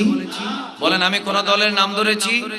আমি প্রত্যেকটা দলের কর্মীদেরকে একটা নসিহত করলাম। এই মুহূর্তে, আজকের তারিখে এটা আমার জন্য বলাটা ওয়াজিব ছিল, কারণ মিলাদুন নবীর ওয়াজ পুরা মাস আপনারা শুনেছেন, ঠিক কিনা বলেন না ভাইরা আমার? আল্লাহ আমাদেরকে মনে রাখার তৌফিক দেন, আমিন। এবার সূরা নিসার 94 নম্বর আয়াতের একটু তাফসীর আপনাদেরকে বলবো, তারপরে 5, 10, 15, 20 মিনিটের ভিতরে আমার আলোচনা আমি শেষ করে দেব। খুব মনোযোগ রাখবেন। রাসূল পাক সাল্লাল্লাহু আলাইহি ওয়াসাল্লামের এক সাহাবী, তার নাম হচ্ছে মিকদাদ ইবনে আসওয়াদ। নাম কি বললাম? মিকদাদ ইবনে আসওয়াদ। মিকদাদ ইবনে আসওয়াদ তিনি রাসূল পাক সাল্লাল্লাহু আলাইহি ওয়াসাল্লামের অর্ডারে একটা ছোট দল নিয়ে জিহাদের ময়দানে গেলেন। তো যে এলাকায় ওনারা অভিযানে গিয়েছেন সেখানে সবাই কাফের ছিল, কিন্তু সেখানে একজন মানুষকে তিনি, যখন যুদ্ধ চলতেছে, একজন এসে ওনার হাতের মধ্যে একটা কোপ দিল। কোপ দেওয়ার পরে হযরতে মিকদাদ বিন আসওয়াদ তিনি তাকে ধরে ফেললেন। ধরে তাকে কোপ দেবেন, এমন সময় সে পড়ে দিল লা ইলাহা ইল্লাল্লাহু মুহাম্মাদুর রাসূলুল্লাহ। জোরে বলেন না সাল্লাল্লাহু আলাইহি ওয়াসাল্লাম। তো কলেমা পড়ার পরেও হযরতে মিকদাদ বিন আসওয়াদ কি করলেন? তার গলা কেটে ফেললেন। এবার আসেন তাফসীরে কবির থেকে বলছি, দ্বিতীয় ঘটনা। ওসামা বিন যায়েদ, নাম কি বললাম? ওসামা বিন যায়েদ রাদিয়াল্লাহু তাআলা। তিনি এক জিহাদের মধ্যে এক কাফেরকে ধরছেন মারার জন্য, মারবেন, এমন সময় সে জোরে জোরে কলমা পড়ে দিল লা ইলাহা ইল্লাল্লাহু মুহাম্মাদুর রাসূলুল্লাহ সাল্লাল্লাহু আলাইহি ওয়াসাল্লাম। একটু মহব্বতের আওয়াজে বলুন সুবহানাল্লাহ। আরেকজন, তার নাম মুলহিম বিন জুসামা। নাম কি বললাম? মুলহিম বিন জুসামা। আরেকটা জিহাদের মধ্যে তিনি জিহাদে গেলেন, কাফেরদের বিরুদ্ধে জিহাদ চলতেছে। যাকে মারবেন, মারার আগে সে জোরে জোরে বলে দিল লা ইলাহা ইল্লাল্লাহ মুহাম্মাদুর রাসূলুল্লাহ। জোরে বলুন না সাল্লাল্লাহু আলাইহি ওয়াসাল্লাম। ঘটনা কয়টা হলো? আমার দিকে দেখেন, জোরে বলুন না ঘটনা কয়টা হলো? 3টা ঘটনা হলো। 3টা সারে নজুল আমরা পেলাম। খুব মনোযোগ রাখবেন। এমন সময় রাসূল পাক সাল্লাল্লাহু আলাইহি ওয়াসাল্লাম এর দরবারে 3 জন আসলেন পৃথক পৃথক ঘটনায়। হযরতে মিকদাদ বিন আসওয়াদ ডাক দিয়ে বলে, ইয়া রাসূলুল্লাহ, কাফেরের বিরুদ্ধে জিহাদ করার জন্য পাঠালেন। মুলহিম বিন জুসামা তিনি ডাক দিয়ে বলে, ইয়া রাসূলুল্লাহ, আমিও আপনার অর্ডারে, আপনার অনুমতিতে কাফেরের বিরুদ্ধে জিহাদ করার জন্য গেলাম। আরেকজন তিনিও ডাক দিয়ে বলে, ইয়া রাসূলুল্লাহ, আমিও কাফেরের বিরুদ্ধে জিহাদ করার জন্য গেলাম, কিন্তু ইয়া রাসূলুল্লাহ, জিহাদের ময়দানে আমরা 3 জনের সামনে 3টা মানুষ পড়লো। আমরা মারার আগে তারা জোরে জোরে কলমা পড়ে দিল। ইয়া রাসূলুল্লাহ, তারপর আমরা তাদেরকে হত্যা করলাম, মেরে ফেললাম। ইয়া রাসূলুল্লাহ, ইয়া হাবিব আল্লাহ, একটু সমাধান দেন, এটা কি ভালো হলো নাকি খারাপ হলো? আল্লাহর নবী চোখের পানি ছেড়ে ডাক দিয়ে বলে, এ মিকদাদ বিন আসওয়াদ, এ মুলহিম বিন জুসামা, অন্য riwayate আছে এই ওসামা বিন যায়েদ, তোমরা মোটেও ভালো কাজ করো নাই। যদিও তাদের গলায় ছুরি চালানোর আগে তারা কলমা পড়েছে। সাহাবীরা ডাক দিয়ে বলে, ইয়া রাসূলুল্লাহ, এটা অন্তর থেকে পড়ে নাই, এটা মুখের থেকে পড়েছে জান বাঁচানোর জন্য। কারণ কিছুক্ষণ আগেও আমার হাতের মধ্যে কোপ মারেছিল, যদি আমাকে সুযোগ পেত মারে ফেলতো। ইয়া রাসূলুল্লাহ, এই জন্য আমি তাকে মেরে ফেললাম। আল্লাহ নবী ডাক দিয়ে বলেন, হাল শাকাকতা কলবাহু, হে আমার সাহাবী, তুমি কি তার কলিজা ফেটে দেখেছো? তুমি কি তার অন্তরের ভাষা পড়ে দেখেছো? তার হৃদয়ের মধ্যে ইসলামের মায়া মহব্বত আছে কিনা? অন্তর থেকে কলমা পড়েছে কিনা? এটা তো তুমি ফেটে দেখো নাই। আমি নবী বলে দিচ্ছি, হতেও পারে ওই মানুষটা নিহত হওয়ার আগে অন্তর থেকে ইসলামকে মেনে নিয়েছে, আমার আল্লাহ এবং রাসূলের উপর ঈমান এনেছে। জোরে বলুন সুবহানাল্লাহ, আরো জোরে বলেন। কি অসুবিধা হচ্ছে? আল্লাহ রাসূল তিনজনকে ধমক দিলেন, তুমি মেরে ফেলেছো। ইয়া রাসূলুল্লাহ, আমি মেরে ফেলেছি, কারণ জান বাঁচানোর জন্য কলমা পড়ছে। মুখের থেকে পড়ছে, অন্তর থেকে পড়ে নাই। এও বলছে মুখের থেকে পড়ছে, অন্তর থেকে পড়ে নাই। এও বলল মুখের থেকে পড়েছে, অন্তর থেকে পড়ে নাই। আমার নবী বললেন, তুমি কি তাদের কলিজা ফেটে দেখেছো? কলিজার ভিতর থেকে বলেছে, কলব থেকে নাকি মুখ থেকে? তোমরা কি জানো কেন তোমরা এটা করলা? এই কথা বলা মাত্র সূরা নিসার 94 নম্বর আয়াত আমার আল্লাহ নাযিল করে দিয়েছে। আওয়াজটা হলো না, আরো জোরে বলুন। আমার আল্লাহ তাআলা নাযিল করে দিলেন। কি বললেন? আমার আল্লাহ তাআলা বলেন, আমার বাবারা ভাইরা, আয়াত যদি পড়তে পারবেন না, মহব্বতের আওয়াজে সবাই জোরে জোরে বলুন, আউযু বিল্লাহি মিনাশ শাইতানির রাজীম, বিসমিল্লাহির রাহমানির রাহিম, ইয়া আইয়ুহাল্লাযীনা আমানু ইযা দারাবতুম ফি সাবিলিল্লাহি ফাতাবায়ানু ولا تقولوا لمن ألقى إليكم السلام لست مؤمنا تبتغون عرض الحياة الدنيا فعند الله مغانم كثيرة كذلك كنتم من قبل فمن الله عليكم فتبينوا إن الله كان بما تعملون خبيرا চিৎকার দিয়ে বলেন সুবহানাল্লাহ। আমার বারা বিশেষ করে মিকদাদ বিন আসওয়াদ রাদিয়াল্লাহু তাআলার ঘটনায় আল্লাহ তাআলা বলে দিলেন, হাবিব, আপনার সাহাবীদেরকে আপনি স্পষ্ট ভাষায় বলে দেন, আপনার উম্মতদেরকে আপনি স্পষ্ট ভাষায় বলে দেন, কে অন্তর থেকে কলমা পড়লো, কে মুখের থেকে কলমা পড়লো, এটা বলার দরকার নাই, বোঝার দরকার নাই। যে মানুষটা নিজের দ্বীন, নিজের ইসলাম ধর্ম যে ঘোষণা করেছে, আমি আল্লাহ তাআলা তার রক্ত হারাম করে দিলাম, ওই মানুষকে হত্যা করা জায়েজ নাই, আমি আল্লাহ তাআলা সেটা ডিক্লার দিয়ে দিলাম। জোরে বলুন সুবহানাল্লাহ, আর জোরে বলেন। আমার বাইরে বার জোরে জোরে বলুন, কোন মুসলমানকে হত্যা করা জায়েজ আছে? আপনারা জোরে বলেন, হত্যা করা জায়েজ আছে? কোন মুসলমানকে আঘাত করা জায়েজ আছে? কোরআন শরীফের আয়াত থেকে বললাম, কি অসুবিধা হচ্ছে? এটা সব দলের সবাইকে মনে রাখার দরকার আছে কিনা? এটা মনে করিয়েন না আমি যেই দলে আছি সেটাই হক, অন্যরা না হক, এটা মনে করবেন না। ঠিক কিনা বলেন না? সবাই যেহেতু মুসলমান, আমি হক, ও না হক, বা ও হক, ও না হক, এটা বলার কোনো সুযোগ নাই। কথা বলেন, এটা বলার কোনো সুযোগ, যেহেতু কোনো সুযোগ নাই এটা বলা, সেজন্য আপনি কি থাকবেন? কাউকে আঘাত করা যাবে না। কথা বলেন, আপনাদের সময়ের দাম আছে? কথা বলেন না কেন, সময়ের দাম আছে? আমি যে কথাগুলো বললাম কোরআন কারীমের আয়াত থেকে, আপনাদেরকে মনে কষ্ট আসলো? এই সমাধানটা যদি অনেকে মনে কষ্ট নিতে পারে, কিন্তু না, মনে কষ্ট কেন নেবেন? বরং এই আলোচনাটা করার জন্য র‍্যাব, আর্মি, পুলিশ, সেনাবাহিনী, শুধু তা নয়, নির্বাচন কমিশনের পক্ষ থেকেও আলেম ওলামাদেরকে এখন টাকা দেওয়ার দরকার। জোরে বলেন না ঠিক কিনা? যদি আমি কারো কাছ থেকে সহযোগিতা পাওয়ার জন্য করছি না, আমি ইনসাফের কথা বলার জন্য করছি। আল্লাহ পাক আমাদের সবাইকে ইসলামের পথে থাকার তৌফিক দেন। আরো চিৎকার দিয়ে বলেন আমিন। বলুন, আবার মুসলমানকে হত্যা করা যাবে? পিছনে ভাইদের আওয়াজ শুনি নাই আমি। হত্যা করলে কি অসুবিধা হবে সেটা আমি এখন বলবো। কোন মুসলমানকে হত্যা করা যাবে? আওয়াজ দিয়ে বলুন, আঘাত করা যাবে? কোন মুসলমানকে আহত করা যাবে? আসেন এবার দ্বিতীয় যেই ঘটনাটা, তিনটা শান নজরুলের মধ্যে দ্বিতীয়টা শুনুন। মুলহিম বিন জুসামা, তিনি এরকম একটা মানুষকে তিনটার মধ্যে একজন হত্যা করলেন। হত্যা করার পরে আল্লাহ রাসূল রাগ করলেন।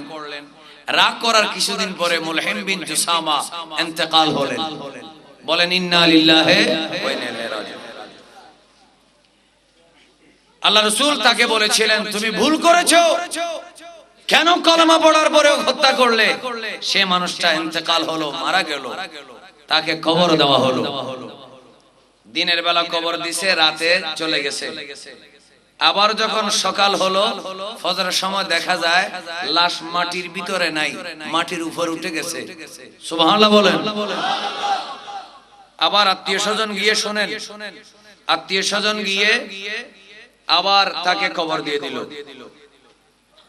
7 দিন পরে ওই যে নিরপরাধ মানুষকে মারছে, কাফের কলমা পড়া মাত্র মেরে ফেলছে, সে তো ওই দিন মারা গেছে। 7 দিন পরে মারা গেছে। মারা যাওয়ার পরে কবর দেওয়া হলো, মাটি তুলে দিল। দ্বিতীয় দিন আবার কবর দিল, আবারও মাটি তুলে দিল। তৃতীয় দিন আবার কবর দিল। সকালবেলা দেখা গেল তার লাশ মাটির উপরে। কোথায়? মাটির উপরে। একটু জোরে বলবেন না সুবহানাল্লাহ। মাটির উপরে যখন দেখা গেল, এবার দেখুন, ফালাফাজাতুল আরদু সালাসা মাররাত, পৃথিবী 3 বার তার লাশ মাটির ভিতর থেকে বাইরে তুলে দিয়েছে। কয়বার? আল্লাহ রাসূল সরকারে দো আলম সাল্লাল্লাহু আলাইহি ওয়াসাল্লামের দরবারে সাহাবায়ে কেরাম গেলেন, পরিবারের সদস্যরা গেলেন, ডাক দিয়ে চোখের পানি ছেড়ে বলে, ইয়া রাসূলুল্লাহ, ইয়া হাবিবাল্লাহ, 3 বার কবর দিলাম। 7 দিন পরে ওই জিহাদ থেকে আসার পরে এই মানুষটা মারা গেল।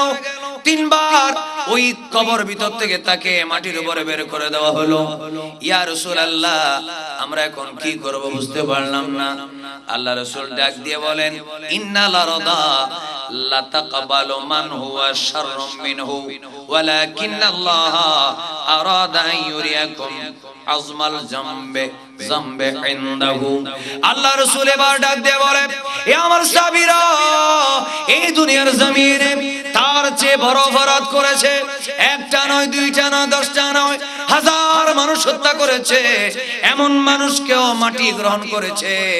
এই মানুষটাকে গ্রহণ না করার একটা বড় কারণ হচ্ছে আল্লাহ তাআলা তোমাদেরকে দেখায় দিচ্ছেন, আল্লাহ শিক্ষা দিচ্ছেন, একটা মুসলমান নিরপরাধকে যদি মারা হয়, আমার আল্লাহ তাআলা বরদাস্ত করে না। জোরে বলুন সুবহানাল্লাহ। আরো জোরে বলেন। আমার নবী কি বলছেন একটু এবারটা খেয়াল করুন। ইন্নাল আরদা, নিশ্চয় জমিন, লা তাকবালু, কবুল করে করে, জমিন কবুল করে, মান হুয়া শাররুম মিনহু, এ তো কাফেরকে মারতে গেছিল, মরার আগে কলমা পড়েছে, সে মনে করেছে জান বাঁচানোর জন্য পড়ছে, সেজন্য মেরে ফেলেছে, তার অপরাধ বড় নয়। কিন্তু এত বড় বড় অপরাধীর লাশ আল্লাহ মাটি গ্রহণ করেছে, কিন্তু তার লাশ কেন গ্রহণ করে নাই? এ আমার সাহাবীরা শোনো, মান হুয়া শাররুম মিনহু, তার থেকে মন্দ লোকের লাশ মাটি গ্রহণ করেছে, কিন্তু তার লাশ গ্রহণ করছে না। কারণ হলো লাকিন্নাল্লাহ, নিশ্চয় আল্লাহ, আল্লাহ চান, আরাদা চান, আইয়ুরিয়াকুম, তোমাদেরকে দেখাই দিতে, আযামা যামবে ইনদাহু, আল্লাহর কাছে সবচেয়ে বড় পাপ হচ্ছে, আল্লাহর নিকট আল্লাহ যেটাকে বড় পাপ মনে করে সেটা হচ্ছে মুসলমানকে হত্যা করা। চিৎকার দিয়ে বলেন না ঠিক কিনা? আরো জোরে বলেন না ঠিক কিনা? এজন্য কোন মুসলমানের রক্ত মুসলমানের জন্য জায়েজ না হারাম? বলে না জায়েজ না হারাম? শুধু খাওয়া হারাম নয়, রক্তপাত করাও হারাম। আল্লাহ আমাদের বুঝার তৌফিক দেন। এগুলো মনে রাখবেন। কি হবে? আপনি একে মারবেন, আপনি সারা জীবন জেলে ফসবেন, ওইদিকে ঢাকার মধ্যে শিয়াল নাড়বে। ঠ্যাং লাড়বে, ঠ্যাং লাড়বে বুঝেন না? ঠ্যাং লাড়বে বুঝেন না? চেয়ারে বসে বসে কি লাড়বে যে? ঠ্যাং লাড়বে। 10 তলা বিল্ডিং আগে একটা ছিল, 5 বছর পরে 15টা হবে। 100 কোটি টাকা 10,000 কোটি টাকা হবে, ঠিক কিনা বলেন না? তো আপনি কেন মারামারি করবেন? এগুলা নির্বাচন কমিশনের বলা দরকার, আমরা সেটা বলছি। আমাদের মারামারি করার কোনো দরকার, আরে চিল্লায় বলে না, কোনো দরকার নাই। ওদের উন্নতি হবে, ওদের 10 তলা 20 তলা 24 তলা হবে, 100 তলা হবে, আমাদের কোনো ফায়দা আছে না। এটা আমাদের বলার দরকার, আমরা বলে যাচ্ছি। আল্লাহ আমাদের মুসলমান ভাইদেরকে আল্লাহ তাআলা আমল করার তৌফিক দেন। আরো জোরে বলেন না। এখন অনেক যুবকরা বলবে যে হুজুর মেরে ফেলেন, কেটে ফেলেন, রক্তের গঙ্গা বয়ে দেন। হুজুর এই ওয়াজ আমাদের ভালো লাগে, যে ঠান্ডা ওয়াজ ভালো লাগে না, মারামারি করি না ওয়াজ আমাদের ভালো লাগে না। যদি বলতেন মারি ফাটাই দাও, তাহলে নারে তো দিতাম 15 জন একসাথে, ঠিক কিনা বলেন না? দেখবেন এখানে একজন 15 জন দাঁড়িয়ে দিত, হ্যাঁ মেরে দাও, ভেঙে দাও, উড়িয়ে দাও, জ্বালিয়ে দাও, পুড়িয়ে দাও, অমুকের আস্তানা অমুকের আস্তানা। এগুলো বলার এখন সময় নয়, এখন শান্তিতে আমাদের থাকার সময়। চিৎকার দিয়ে বলেন না ঠিক কিনা? কারণ আমার নবী হচ্ছেন রাহমাতুল লিল, কথা বলেন না কেন? রাহমাতুল লিল আলামিন। এরা ঠ্যাং নাড়বে সংসদে বসে, আপনার ছেলে ভার্সিটিতে মারামারি করে শহীদ নাম আসবে, তাদের ছেলে লন্ডনে ব্যারিস্টারি পড়বে, ঠিক কিনা বলেন না ভাইরা আমার? যদি তাদের দেশপ্রেম থাকতো, তাদের ছেলেরা লন্ডনে পড়ে কেন? তাদের ছেলেরা আমেরিকায় পড়ে কেন? ফ্রান্সে পড়ে কেন? জার্মানিতে পড়ে কেন? যদি বলা হয় শিক্ষামন্ত্রী সাহেব আপনি 10 বছরে অনেক উন্নতি করেছেন, আপনি শিক্ষা আকাশে নিয়ে গেছেন, আপনার ছেলে কই পড়ে? বলে কেমব্রিজ ইউনিভার্সিটি। এত উপরে চলে গেল, ছেলে কেন এখানে নাই? প্রশ্ন আছে কিনা? আরো চিল্লায়ে বলেন আছে কিনা? এগুলো আমি এই সময়ের কথা বলছি না, সব সময়ের কথা বলছি। এজন্য আমাদের মারামারি করার কোনো দরকার নাই। আল্লাহ আমাদের আমল করার তৌফিক দেন, আমিন বলেন আমিন। আরো চিল্লায়ে বলেন আমিন। আল বিদায়া ওয়ান নিহায়া খণ্ড 8 পৃষ্ঠা নম্বর 17। একটা হাদিস শরীফ বলি, অসুবিধা হচ্ছে? এটা হাদিস নয়, আসলে আমার নবীর নাতি ইমামে হাসান, আল্লাহ রাসূল সাল্লাল্লাহু আলাইহি ওয়াসাল্লামের কন্যা মা ফাতেমার সন্তান কয়টা ছিল? একজনের নাম হাসান, আরেকজনের নাম হুসাইন। হাসান রাদিয়াল্লাহু তাআলা আনহু তিনি আগে শহীদ হয়েছেন, 20 দিয়ে তাকে শহীদ করা হয়েছে। আর ইমাম হুসাইন 61 হিজরিতে শহীদ হয়েছেন। ইন্না লিল্লাহি ওয়া ইন্না ইলাইহি রাজিউন। আমি ঘটনা বলা উদ্দেশ্য নয়, আমার নবীর নাতি ইমাম হাসান যখন দুনিয়াতে আসলেন, আমি কোথায় নিয়ে যাচ্ছি আপনারা কখন বুঝতে পারবেন। ইমাম হোসেন এখনো জন্ম হয় নাই, ইমাম হাসানের জন্ম হয়েছে। আল্লাহ রাসূল কোলে নিলেন, আল্লাহ রাসূল কোলে নিয়ে বললেন ইবনি হাযা সাইয়্যিদ, আমার এই ছেলেটা হচ্ছে সাইয়্যিদ। সুবহানাল্লাহ। সাইয়ুসলিহুল্লাহু বিহি, আল্লাহ তার মধ্যে সমাধান করে দিবেন, তার মাধ্যমে বাইনা ফিয়াতাইন, দুইটা দলের মাঝখানে আমার এই নাতির কারণে।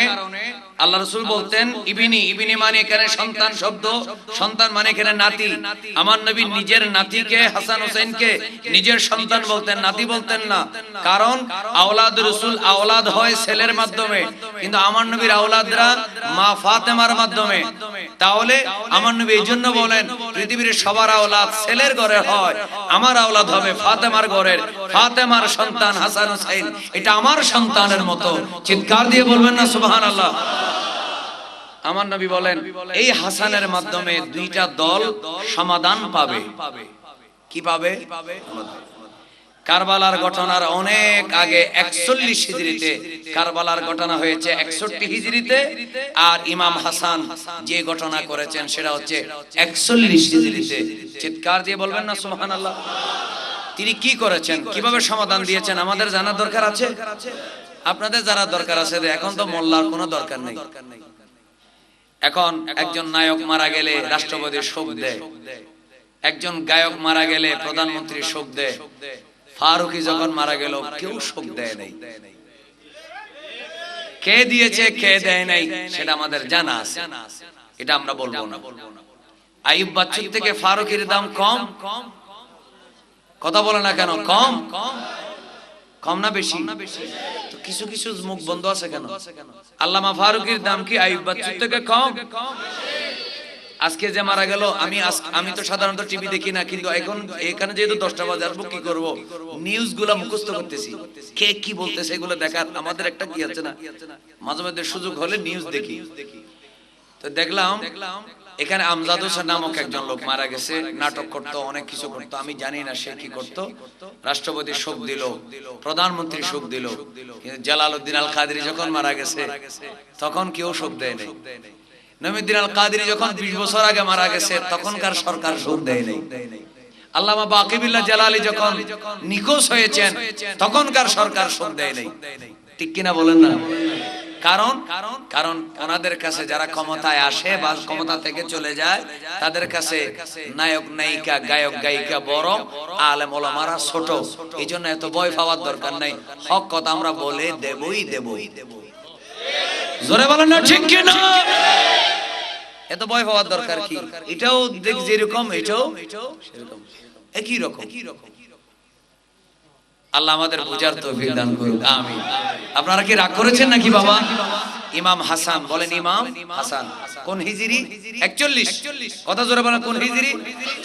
কারবালার ঘটনা কয় হিজরি? 61। আরো 20 বছর আগে মাওলা আলী শের খোদা যখন শহীদ হলেন, কথা ছিল মাওলা আলীর পরে খলিফা হবেন ইমামে হাসান। সুবহানাল্লাহ বলেন। কিন্তু রাসূল পাক সাল্লাল্লাহু আলাইহি ওয়াসাল্লামের আরেকজন সাহাবী, তার নাম আমিরে মুআবিয়া, জোরে বলেন না রাদিয়াল্লাহু তাআলা আনহু। তিনি আল্লাহ রাসূলের একজন সাহাবী। এক দ্বিতীয়, খুব মনোযোগ, 1 নম্বর তিনি রাসূলের সাহাবী আমিরে মুআবিয়া। দ্বিতীয়, তিনি আল্লাহ রাসূলের উপরে যে ওহী নাযিল হতেন তিনি সেগুলা লিখে রাখতেন। সুবহানাল্লাহ বলেন। 3 নাম্বার, তিনি একজন ন্যায়পরায়ণ মানুষ ছিলেন। কয়টা হলো? 3টা। ন্যায়পরায়ণ, কাতেবে ওহী, রাসূলের সাহাবী। কয়টা হলো? এই 3টা। তো আমিরে মুআবিয়া কিছু ভক্ত অনুরক্ত আছে রাদিয়াল্লাহু তাআলা, তিনি খেলাফতের দাবি করলেন। ইমাম হাসানের পক্ষে বেশিরভাগ মানুষ, কিছু মানুষ আমিরে মুআবিয়ার পক্ষে।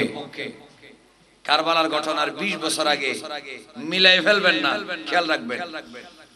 ইমামে হাসান 5 মাস তিনি খলিফা ছিলেন।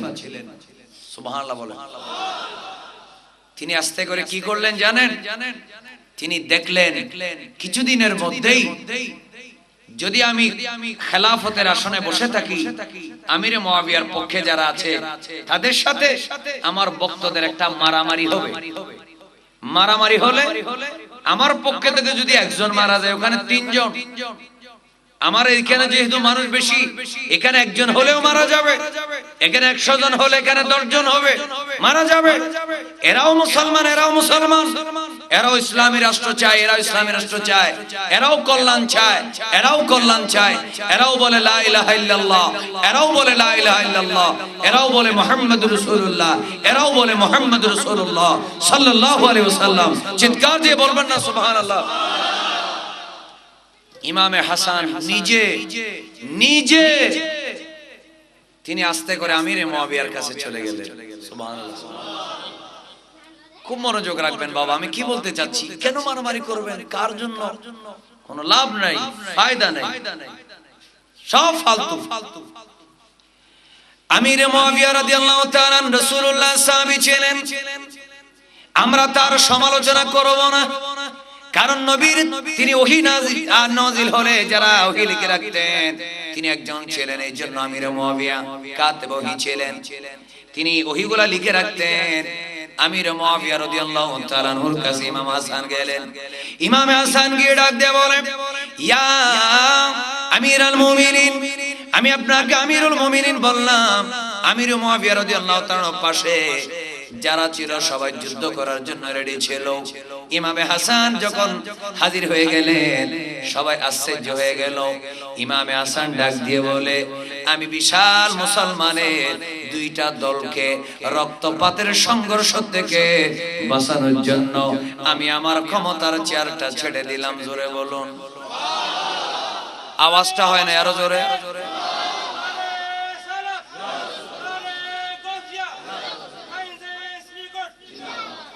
আমি আপনাদেরকে একটু এবারটা শোনাই, এবারটার মধ্যে একটা মজা আছে। তিনি যখন একটা কথা আছে, ডেকশিট থেকে ডাক নিয়ে একটু বেশি কি হয়? কথা বলে না কেন? নেতা বলছে ধরে আনতে, কর্মী গিয়ে মারি আসে, ঠিক কিনা বলেন না? ডেকশিট থেকে ডাক নিয়ে একটু বেশি কি হয়? এটা একটা প্রবাদ, আসলে গরম বেশি হয় না, এটা প্রবাদ।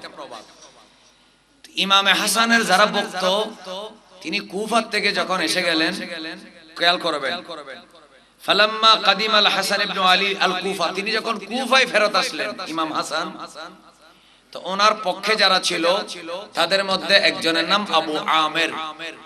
আবু আমের ডাক দিয়ে বলে ইমাম হাসানকে, রাগে তার কলিজা ফেটে যাচ্ছে, এটা ইবারতে আছে, কলিজা ফেটে যাচ্ছে, কেন তিনি খেলাফত ছেড়ে দিলেন আমির মুয়াবিয়ার হাতে? আমরা নবীর পাগল, আমরা মাওলা আলীর ভক্ত, আমরা মা ফাতেমার ভক্ত, আমরা ইমাম হাসানের ভক্ত। চিৎকার দিয়ে বলেন সুবহানাল্লাহ। তো রাগে ফেটে যাচ্ছে। ইমাম হাসান যখন কুফায় আসছে, ইমাম হাসানের এক ভক্ত এভাবে ওনার দিকে তাকিয়ে বলতেছেন, আসসালামু আলাইকুম ইয়া মুজিল্লাল মুমিনিন, এই মুসলমানকে অপমান দানকারী হাসান, আপনাকে সালাম। মানে এশকো রাখতে পারতেছেন, কি রাখতে পারতেছেন? আজ এশকো, হে মুসলমানকে অপমানকারী, আপনাকে সালাম। তো ইমাম হাসান রাগে নাই, ইমাম হাসান মাথা গরম করেন নাই, মহব্বতের সাথে বলবেন না সুবহানাল্লাহ। কি বলেছেন জানেন? শুনেন, তিনি বললেন, লা তাকুল হাযা, এটা বলিও না, আমি ইসলামকে অপমান করেছি এটা বলিও না। কেন? ইয়া আবা আমের, হে আবু আমের, লাস্তু বিমুজিল্লিল মুমিনিন, আমি মুমিনকে অপমান করি নাই, ওয়ালাকিন্নি, কিন্তু আমি কারিহিতু, আমি অপছন্দ করেছি, আন আকতুলাহুম, মুসলমানদেরকে হত্যা করতে, লি তালাবিল মুলকে, মুলক রাজত্ব ক্ষমতা পাওয়ার জন্য মুসলমানকে হত্যা করতে আমি দ্বিধাবোধ করেছি বলে আমি আমার ক্ষমতাটা খেলাফত আমির মুয়াবিয়াকে দিয়ে দিয়েছি। চিৎকার দিয়ে বলেন সুবহানাল্লাহ। আরো জোরে বলেন। তাহলে আওলাদ রাসূলের জীবনে আমাদের জন্য শিক্ষা আছে কিনা? আমরা ইমাম হাসানের শিক্ষাও নেব, আবার ইমাম হোসেনের শিক্ষাও নেব। ইমাম হাসান তিনি আমিরে মুয়াবিয়া ভালো ছিলেন বলে আফসোস করে এসেছেন, কিন্তু ইমাম হোসেন ইয়াজিদের সাথে আফসোস করেন নাই, আবার যুদ্ধ করার জন্য যান নাই, যুদ্ধ চাপিয়ে দেওয়া হয়েছে, ঠিক কিনা বলেন না? যুদ্ধের ময়দানে কি শুধু 82 জন যায়? কথা বলেন না, 82 জন যায়? তিনি তো গিয়েছিলেন মেহমান হিসেবে, কিন্তু তিনি জানতেন এই সফর শেষ সফর হবে। জোরে বলবেন না সুবহানাল্লাহ। ইমাম হোসেন যদি বলি, আপনি আপনার বড় ভাই ইয়াজিদের বাবার সাথে আফসোস করেছে, ওকে ইমাম হোসেন আপনি কেন ইয়াজিদের সাথে আফসোস করেন নাই? ইমাম হোসেন বলবে, আমিরে মুয়াবিয়া ভালো ছিল তো এইজন্য আমার বড় ভাই আফসোস করেছে, কিন্তু ইয়াজিদ তো লম্পট, সে জিনাখোর, সে পাপী, সে সুদখোর, মদখোর, সে হারামকে হালালকারী, তার সাথে আমি হোসেন আদাত করতে পারি না। আবার মুসলমানদের রক্তকেই সংঘর্ষ হবে বলে আমি যুদ্ধের ঘোষণাও দিই নাই, আমাকে বন্দী করে যুদ্ধ করতে বাধ্য করা হচ্ছে। আমি তো রাহমাতুল লিল আলামিনের নাতি, আমি তাকে মানতেছি না, আফসোস করছি না একটা মাত্র কারণে, শুধু একটা মাত্র কারণে, আমার নানার ইসলামটা যেন পবিত্র থাকে। চিৎকার দিয়ে বলেন না সুবহানাল্লাহ। যারা বলেন এখানেও শিক্ষা আছে কিনা? তিনি বৃহৎ যুদ্ধের ডাক দেন নাই, কিন্তু যখন যুদ্ধ ছাপিয়ে দেওয়া হয়েছে তখন তিনি আফসোস করেন নাই। যিনি নিজের জান দিয়েছেন 22,000-এর সামনে 72 জন 82 জন, চিৎকার দিয়ে বলবেন না সুবহানাল্লাহ। এজন্য আমার ভাইয়েরা, তাহলে ইমাম হাসান কি বললেন? মুসলমানকে রক্তক্ষয়ী সংঘর্ষ থেকে বাঁচার জন্য আমি আফসোস করেছি, আমাকে এইভাবে অপমান, আমি মুমিনদের অপমানকারী, এই কথা কখনো বলিও না। এটা বললে আল্লাহ এবং রাসূল কোনোদিন খুশি হবে না। আল্লাহ বুঝার তৌফিক দেন। আরো চিল্লায় বলেন আমিন। আলোচনার শেষের দিকে নিয়ে আসলাম, খুব মনোযোগ রাখবেন। রাসূল পাক সাল্লাল্লাহু আলাইহি সাল্লাম এর একজন সাহাবী, তার নাম মুহাম্মদ বিন মাসলামা। নাম কি বললাম? মুহাম্মদ বিন মাসলামা। মুহাম্মদ বিন মাসলামা তিনি কি বলছেন? তিনি বলেন, আমি রাসূল পাক সাল্লাল্লাহু আলাইহি সাল্লাম থেকে শুনলাম আল্লাহর নবী বলেন, ইযা রাআইতান নাস ইয়াকাতাতিলুনা আলা দুনিয়া। মুহাম্মদ বিন মাসলামা তিনি ডাক দিয়ে বলেন, এ আল্লাহর নবীর উম্মত তোমরা শোনো, আমি আমার নবীকে বলতে শুনেছি, আল্লাহর নবী বলেছেন যখন মুসলমানরা দুনিয়া পাওয়ার জন্য, ক্ষমতার জন্য, চেয়ারের জন্য যখন মারামারি করে, আমার নবী ডাক দিয়ে বললেন একটা কাজ করবা, তরবারিটা নিবা, তরবারি নিয়ে ঘর থেকে বের হবে। রাসূল পাকের সাহাবীরা আশ্চর্য হয়ে গেলেন। মুহাম্মদ বিন আসলাম মাসলামা তিনি বলেন, আল্লাহর নবী বললেন যখন দুইটা দল দুনিয়ার জন্য জিহাদ করবে, তুমিও তরবারি নিয়ে বের হবে। বের হওয়ার পরে বেশি দূরে যাবে না, একটা বড় পাথরের কাছে যাবে, একটা বড় পাথরের মধ্যে মারতে মারতে তরবারিটা দুই টুকরা করে নিজের ঘরের মধ্যে গিয়ে বসে থাকবে। জোরে বলুন, আরো জোরে বলুন। হযরত মুহাম্মদ বিন মাসলামা তিনি বলেন যখন মুসলমান দুইটা দল মারামারি করবে, আমার নবী বলেছেন তরবারি নিয়ে বের হবে। ইয়া রাসূলুল্লাহ যুদ্ধে যাব না? মুসলমানে যখন মারামারি করবে, ঘর থেকে বের হয়ে বাইরে একটা পাথরের কাছে যাবে, পাথরে মারতে মারতে তরবারি ভেঙে যখন তুমি ঘরে যাবে, যুদ্ধ যতক্ষণ শেষ হয় না ঘরের মধ্যে হুক মেরে বসে থাকবে। চিৎকার দিয়ে বলবেন না সুবহানাল্লাহ? আল্লাহ আমাদের সবাইকে বুঝার তৌফিক দেন। আরো চিল্লায়ে বলেন আমিন। আমার ভাইরা, আরেকটা হাদিস শরীফ বলি, সেটাও খুব মনোযোগ রাখবেন। পৃথিবীর কোন মানুষ কখনো কাউকে আপনি গালি দেবেন না, গালি দেওয়া যাবে না, কাউকে হেয় করা যাবে না, কাউকে গালি দিবেন না, কাউকে আপনি গালি দিবেন না। কেন গালি দিবেন না? রাসূল পাক সাল্লাল্লাহু আলাইহি ওয়াসাল্লামের এক সাহাবী রাসূল পাক সাল্লাল্লাহু আলাইহি ওয়াসাল্লামের দরবারে এসে বলে, ইয়া রাসূলুল্লাহ, আমার দুইটা গোলাম আছে, দাস, ইন্না লি মামলুকাইন, আমার দুইটা গোলাম আছে। তারা কি করে? তারা আমি থাকলে কাজ করে, আমি না থাকলে কাজে ফাঁকি দেয়। তা আমি আসলে মিথ্যা কথা বলে, তো কি করে? এক নম্বরে মিথ্যা কথা বলে, দুই নম্বরে কাজে ফাঁকি দেয়, তিন নম্বরে তারা আমার আমানত খেয়ানত করে, আমার দাস। তো তুমি কি করো? ইয়া রাসূলুল্লাহ, আমি তাদেরকে গাইল দিই, তারপর আমি তাদেরকে মারি। তুমি গাইল দাও, মারো? হ্যাঁ আমি মারি, আমার দাস, আমি টাকা দিয়ে কিনেছি কাজ করার জন্য, কাজেও ফাঁকি দেয়, আবার মিথ্যা কথাও বলে, আবার আমার আমানত যেগুলো আছে খেয়ানত করে। এই জন্য তুমি কি করো? আমি তাদেরকে গালি দিই, মারি। আল্লাহ রাসূল বলেন, তো ওই সাহাবী বলতেছে, ইয়া রাসূলুল্লাহ, আমি যে তাদেরকে মারি, গালি দিই, এই কারণে আমার কি কোনো গুনাহ হবে? আল্লাহ রাসূল বলেন, গুনাহ হবে কি হবে না এটা পরে বলবো, তোমার প্রতিটা গালি, তোমার প্রতিটা প্রহার মিজান পাল্লার মধ্যে দেওয়া হবে। চিৎকার দিয়ে বলবেন না সুবহানাল্লাহ? কোথায় দেওয়া হবে? কথা বলেন, কোথায় দেওয়া হবে? মিজান পাল্লার মধ্যে দেওয়া হবে। ইজা কানা ইয়াউমুল কিয়ামা, কিয়ামতের ময়দান যখন হবে, ইহসাবু মা খানুকা ওয়া আসাউকা ওয়া কাযাবুকা, তারা যে তোমার সাথে মিথ্যা বলেছে, সেই মিথ্যা এক পাল্লায় দেওয়া হবে, খেয়ানত আরেক পাল্লায় দেওয়া হবে। তারা যে তোমার সাথে আমানত খেয়ানত করেছে, সেটা এক পাল্লায় দেওয়া হবে, মিথ্যা কথা বলেছে এটা এক পাল্লায় দেওয়া হবে, কাজে ফাঁকি দিয়েছে এটা এক পাল্লায় দেওয়া হবে, আবার তুমি যে মারছো সেটা এক পাল্লায় দেওয়া হবে, গালিটা আরেক পাল্লায় দেওয়া হবে। চিৎকার দিয়ে বলেন না সুবহানাল্লাহ? আমার নবী বলেন, যদি দুটোটা সমান সমান হয়, তাহলে তুমিও বাঁচলা, সেও বাঁচলো, তুমিও বাঁচলা, সেও বাঁচলো। যদি তাদের ফাঁকি দেওয়া, মিথ্যা বলা, খেয়ানত করাচ্ছে তোমার গালি বেশি হয়, তাহলে সেই কারণে আল্লাহর দরবারে তোমাকে শাস্তি পেতে হবে। এই কথা বলে আমার নবী কি বললেন? একটা আয়াত পড়লেন, সূরা আম্বিয়া 47 নম্বর আয়াত। আল্লাহ তাআলা নবী বলেন, ওয়া নাদাউল মাওয়াজিনাল কিসতা লিয়াউমিল কিয়ামাতি ফালা তুযলামু নাফসুন শাইআ ওয়া ইন কানা মিসকালা হাববাতিন মিন খারদালিন আতাইনা বিহা ওয়া কাফা বিনা হাসিবিন। সুবহানাল্লাহ বলেন। যারা যারা আমিন বলবেন না তারা সন্ত্রাসের পক্ষে। জোরে বলেন আমিন।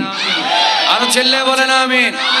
বলেন মারামারি করা যাবে, এক প্রার্থী আরেক প্রার্থীকে গালি দেওয়া যাবে, এক সমর্থক আরেক সমর্থককে গালি দেওয়া যাবে, এক মুসলমান আরেকজন মুসলমানের ঠ্যাং ভেঙে, এক মুসলমান আরেক মুসলমানের মাথা ফাটিয়ে দেওয়া যাবে, ঘরবাড়ি লুটপাট করা যাবে, ইজ্জত সম্মান হানি করা যাবে। যখন আয়াতটা আমার নবী বললেন যদি সমান সমান হয় তো ঠিক আছে, যদি তোমার মায়ের আর গালি যদি বেশি হয় তাহলে তোমার খবর আছে। একথা বলার পরে সাহাবী, আমার নবীর সাহাবী থরথর করে কাঁপতেছেন। আমার ভাইরা মনোযোগ, আল্লাহর নবী সাহাবায়ে কেরাম রিদওয়ানুল্লাহি তাআলা আলাইহিম আজমাইন, আমার ভাইরা জোরে জোরে বলো, আল্লাহর নবী যারা সাহাবী তাদের সমস্ত কথা এবং কাজে আল্লাহর নবীর কথার প্রতি, কাজের প্রতি শতভাগ আস্থা আছে কিনা? সাহাবী চোখের পানি ছেড়ে বলেন, ফাকাল আর-রাজুলু ইয়া রাসূলুল্লাহ মাজিদু লি ওয়া লি হাওলাই খায়রাম মিন মাফারাকাতিহিম। ইয়া রাসূলুল্লাহ, এরা কাজে ফাঁকি দেয়, এরা মিথ্যা কথা বলে, এরা আমানত খেয়ানত করে। ইয়া রাসূলুল্লাহ, আমি তাদেরকে প্রহার করি, আমি তাদেরকে গালি দিই, কোন জিনিসটা বেশি হলো আর কোন জিনিসটা কম হলো? ইয়া রাসূলুল্লাহ, এটা মাপার মতো পাল্লা আমার নাই। রাসূল গো, যেহেতু আমার মাপার মতো পাল্লা নাই, ইয়া রাসূলুল্লাহ, আমি একটা কাজ করলাম, আমি আপনি নবীকে সাক্ষী রেখে আমি আমার দুইটা গোলামকে আজাদ করে দিলাম। জোরে বলুন সুবহানাল্লাহ, আর জোরে বলেন। আমি দুটোটা গোলামকে আজাদ করে দিলাম। ইয়া রাসূলুল্লাহ, আপনি নবীকে খুশি করার জন্য, কারণ তারা অপরাধ করবে আমার মারার ইচ্ছে হবে, তারা খেয়ানত করবে আমার গালি দেওয়ার ইচ্ছে হবে, তারা ফাঁকি দিবে আমার আঘাত করার ইচ্ছে হবে। রাসূল গো, তারা যেন ফাঁকিও দিতে না পারে, আমাকে যেন মারতেও না হয়, আমি তাদেরকে গোলাম থেকে আজাদ করে দিলাম। আরো জোরে বলেন না।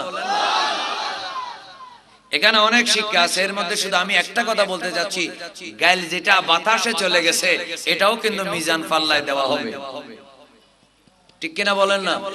মিজান মানে পাল্লা, পাল্লা, স্কেল, বর্তমানে আধুনিক যুগে স্কেল, স্কেল আর কি। আপনার ভাইরা বলেন জ্বর মাপার স্কেল আছে না? কথা বলেন না কেন? আপনি মনে করিয়েন না বাংলাদেশের পাল্লা আর আল্লাহর গুনাহ মাপার পাল্লা একই রকম না, কারণ জ্বর মাপার পাল্লা একরকম। বলেন না দুধের মধ্যে পানি আছে কিনা, এটা মাপার জন্য পাল্লা আরেক রকম, ঠিক কিনা বলেন না? ম্যালেরিয়া না ডেঙ্গু, এটা মাপার জন্য যে পাল্লা মেশিন আর কি, এটা আরেক রকম, ঠিক কিনা বলেন না? আবার আপনার জিনিস মাপার পাল্লা হচ্ছে আরেক রকম। আলো কত ওয়াট, এটা মাপার পাল্লা আরেক রকম, ঠিক কিনা বলেন না? ঠিক তেমনি ভাবে প্রত্যেকটা জিনিসের পাল্লা মাপার পরিমাপ যন্ত্র যেটা সেটা আলাদা আলাদা। আল্লাহ তাআলা মিজান বলতে কি বুঝিয়েছেন এটা আল্লাহই জানে। চিৎকার দিয়ে বলবেন না সুবহানাল্লাহ। শুধু আমাদেরকে এটাই মনে রাখতে হবে, সূরা রহমানের মধ্যে মিজানের কথা কয়বার আছে? 3 বার। বলে না কয়বার? এখানে আমি এখন যেটা বলেছি সূরা আম্বিয়া 47 নম্বর আয়াত, সেখানে ওয়ানাদাউল মাওয়াজিন বহু বচন। আর সূরা রহমানের মধ্যে কি আছে? ওয়াল আরদা ওয়াদাহা, না না এর আগে প্রথম থেকে বলা শুরু করেন। আল্লাহ তাতাগাউ ফিল মিজান ওয়া আকিমুল ওয়াজনা বিল কিসতি ওয়া লা তুখসিরুল মিজান ওয়াল আরদা ওয়াদাহা লিল আনাম। না এর আগে আরেকটা মিজান। মিজান কয়বার আছে? 3 বার আছে। একটু মহব্বতে বলবেন না সুবহানাল্লাহ। তাহলে মিজান যে আছে, আমার গাইল, আমি যে আরেকজনকে গালি দিচ্ছি, আমি যে আরেকজনকে গোষ্ঠী ধরে গালি দিচ্ছি, আমি যে আরেকজনের মান সম্মানের ক্ষতি করছি, এটাও পাল্লায় মাপা হবে কি হবে না? সুতরাং মুসলমানকে গালি দেওয়া যাবে না। আল্লাহ আমাদের বুঝার তৌফিক দেন। এই নির্বাচন আসলে কে কার কত কাপড় খুলতে পারে প্রতিযোগিতা শুরু হয়ে যায়। এটা আরো বর্তমানে আধুনিক ফেসবুক বের হয়েছে, এর মধ্যে আরো বেশি হয়। জোরে বলেন না ঠিক কিনা? জোরে বলেন এটা করা যাবে, চিল্লায় বলেন এটা করা যাবে। আরেকটা হাদিস শরীফ বলে কি বিরক্ত হয়ে যাচ্ছে নাকি? আসেন আমার ভাইরা, পৃথিবীর মধ্যে আমাদের এখানে মাহফিলে যারা বসেছেন আলেম ওলামারা উপরে বসেছেন কেন? আমরা কাবিল সেজন্য না। আমি উপরে না বসলে আপনারা আমাকে দেখবেন না, না হলে আমি নিচে বসতাম। যদি এমন কোন সিস্টেম হয় আমরা নিচে বসে ওয়াজ করব, তোমরা পর্দা দিয়ে উপর থেকে দেখাই দিবা, চেহারা দেখার দরকার নাই, তাহলে নিচে বলবো, অসুবিধা নেই। মিম্বর নিচে না উপরে? কথা বলেন না, নিচে না উপরে? ছেলে যখন মিম্বরে থাকে তখন বাবা নিচে থাকে কিনা? আর কথা বলেন না, থাকে না? এটা আল্লাহ এবং রাসূল সম্মানটা দিয়েছেন, সুবহানাল্লাহ। এজন্য আমি কোন বড় হিসেবে, আলেমরা বড় হিসেবে উপরে বসে নাই, কিন্তু এখানে যত মানুষ আছে লেখাপড়া, টাকা পয়সা, কালার, শরীর সবকিছুতে পার্থক্য আছে, কিন্তু একটা জিনিসে কোনো পার্থক্য নাই, আমরা সবাই ঈমানদার মুমিন, ঠিক কিনা বলেন? যারা বলেন আমাদের মধ্যে কোনো পার্থক্য আছে? এখানে মুসলমান ছাড়া অন্য কোন ধর্মের লোক আছে? যদি না থাকে আসুন আমার ভাইয়েরা, আসন্ন নির্বাচনের আগে এই যে বললাম গালি দেওয়া যাবে না, মানুষ হত্যা করা যাবে না, আরেকটা কথা বলবো আপনাদের থেকে ওয়াদা নেব, সেটা হচ্ছে কাউকে হেয় করা যাবে না, কাউকে ছোট মনে করা যাবে না। একেবারে একেবারে সমাজের নিম্ন স্তরের মানুষ তাও কেউ হেয় করা যাবে না। আসুন একটা হাদিস শরীফ বলি, আপনাদের ধৈর্য আছে নাকি বাবা? আজকে একটু এশকর ওয়াজ কম, শিক্ষার ওয়াজ বেশি, এজন্য কি রাগ করছেন নাকি? অন্য সময় এশকর ওয়াজ করবো আগামী বছর, দেখি সরকার কে আসে, আগামী বছর করবো যদি মাহফিল চলে আর কি। এমনও তো হইতে পারে যে মাহফিলের মধ্যে 144 জারি হয়ে যাবে, 140 দ্বারা হতে পারে, এরকম হতে পারে। যাক, আল্লাহ আমাদেরকে, যে সরকার আসবে আজকে আপনাদেরকে নিয়ে দোয়া করব, একটাও মানুষ যদি আমিন না বলেন আসরের দিন আমি রাসূলের কাছে মামলা করব। যে সরকার আসুক, এটা বিএনপি হোক, আওয়ামী লীগ হোক, যাদের যেই হোক, আল্লাহ তাদেরকে মিলাদ নবীর পক্ষে থাকার তৌফিক দেন। চিল্লে বলেন আমিন। রাষ্ট্রধর্ম ইসলাম সংবিধানে এখনো লেখা আছে কিনা? তাহলে এটা ইসলামী রাষ্ট্র। যেই সরকারই আসুক, এটা থাকুক বা আরেকটা সরকার আসুক, আল্লাহ সব দেশের, আমাদের দেশে যারা আসবে তাদেরকে কোরআন সুন্নাহর প্রতি ভালোবাসা রাখার তৌফিক দাও। চিৎকার দিয়ে বলেন আমিন। এই আমিনটা দোয়াটা করেছি নিঃস্বার্থভাবে, কারণ যদি মিলাদ নবী মাহফিল করতে না দেয়, যদি মাহফিল করতে না পারি, তাহলে এটা আমাদের, আমরা বাঁচতে পারবো না। কারণ আমরা, আমাদের অভ্যাস হয়ে গেছে, সৌদি আরবের যারা সুন্নি আছে এরা ঘরে বসে মিলাদ কিয়াম করে, এরা পারে, আমরা পারবো না। আমাদের মাঠে ময়দানে চিল্লাইতে হবে, দাঁড়ায় দাঁড়ায় মিলাদ কিয়াম করতে হবে, জুলুস করতে হবে, রাসূল আসলে 12 রবিউল আউয়ালে মিছিল করতে হবে। যেটা বলেন আমরা করতে চাই কি চাই না? এই জিনিসটা আমরা আপনাদের মাধ্যমে উত্তরের মহল যারা আছে তাদের কাছে পৌঁছায় দিচ্ছি। আপনি মনে করছেন হালি শহরে আমি, সারা বাংলাদেশে যতগুলো আজকে মাহফিল হচ্ছে সব বক্তারা একই কথা বলছে? আপনি মনে করেন আমি বলছি? সবাই বলছে একই কথা, যে আসবে নবীর পক্ষে থাকার তৌফিক দেন। হযরতে রাসূল পাক সাল্লাল্লাহু আলাইহি ওয়াসাল্লাম বিদায় হজের কথা বলে বিদায় নিয়ে যাব। বিদায় হজে আমার নবী আরাফাতের ময়দান থেকে 9 তারিখে মুজদালিফায় যাবেন। কয় তারিখে? মুজদালিফায় যাবেন আমার নবী। আরাফাতের ময়দানে যোহর আর আসরের নামাজ যোহরের ওয়াক্তে, আর মুজদালিফায় মাগরিব আর এশার নামাজ এশার ওয়াক্তে। এটা মনে রাখবেন। মুজদালিফায় একটু খেয়াল করবেন, মুজদালিফায় মাগরিব আর এশার নামাজ এশার ওয়াক্তে, আর আরাফাতের ময়দানে যোহর আর আসর হচ্ছে যোহরের ওয়াক্তে। অন্য কোথাও এটা করা যাবে না।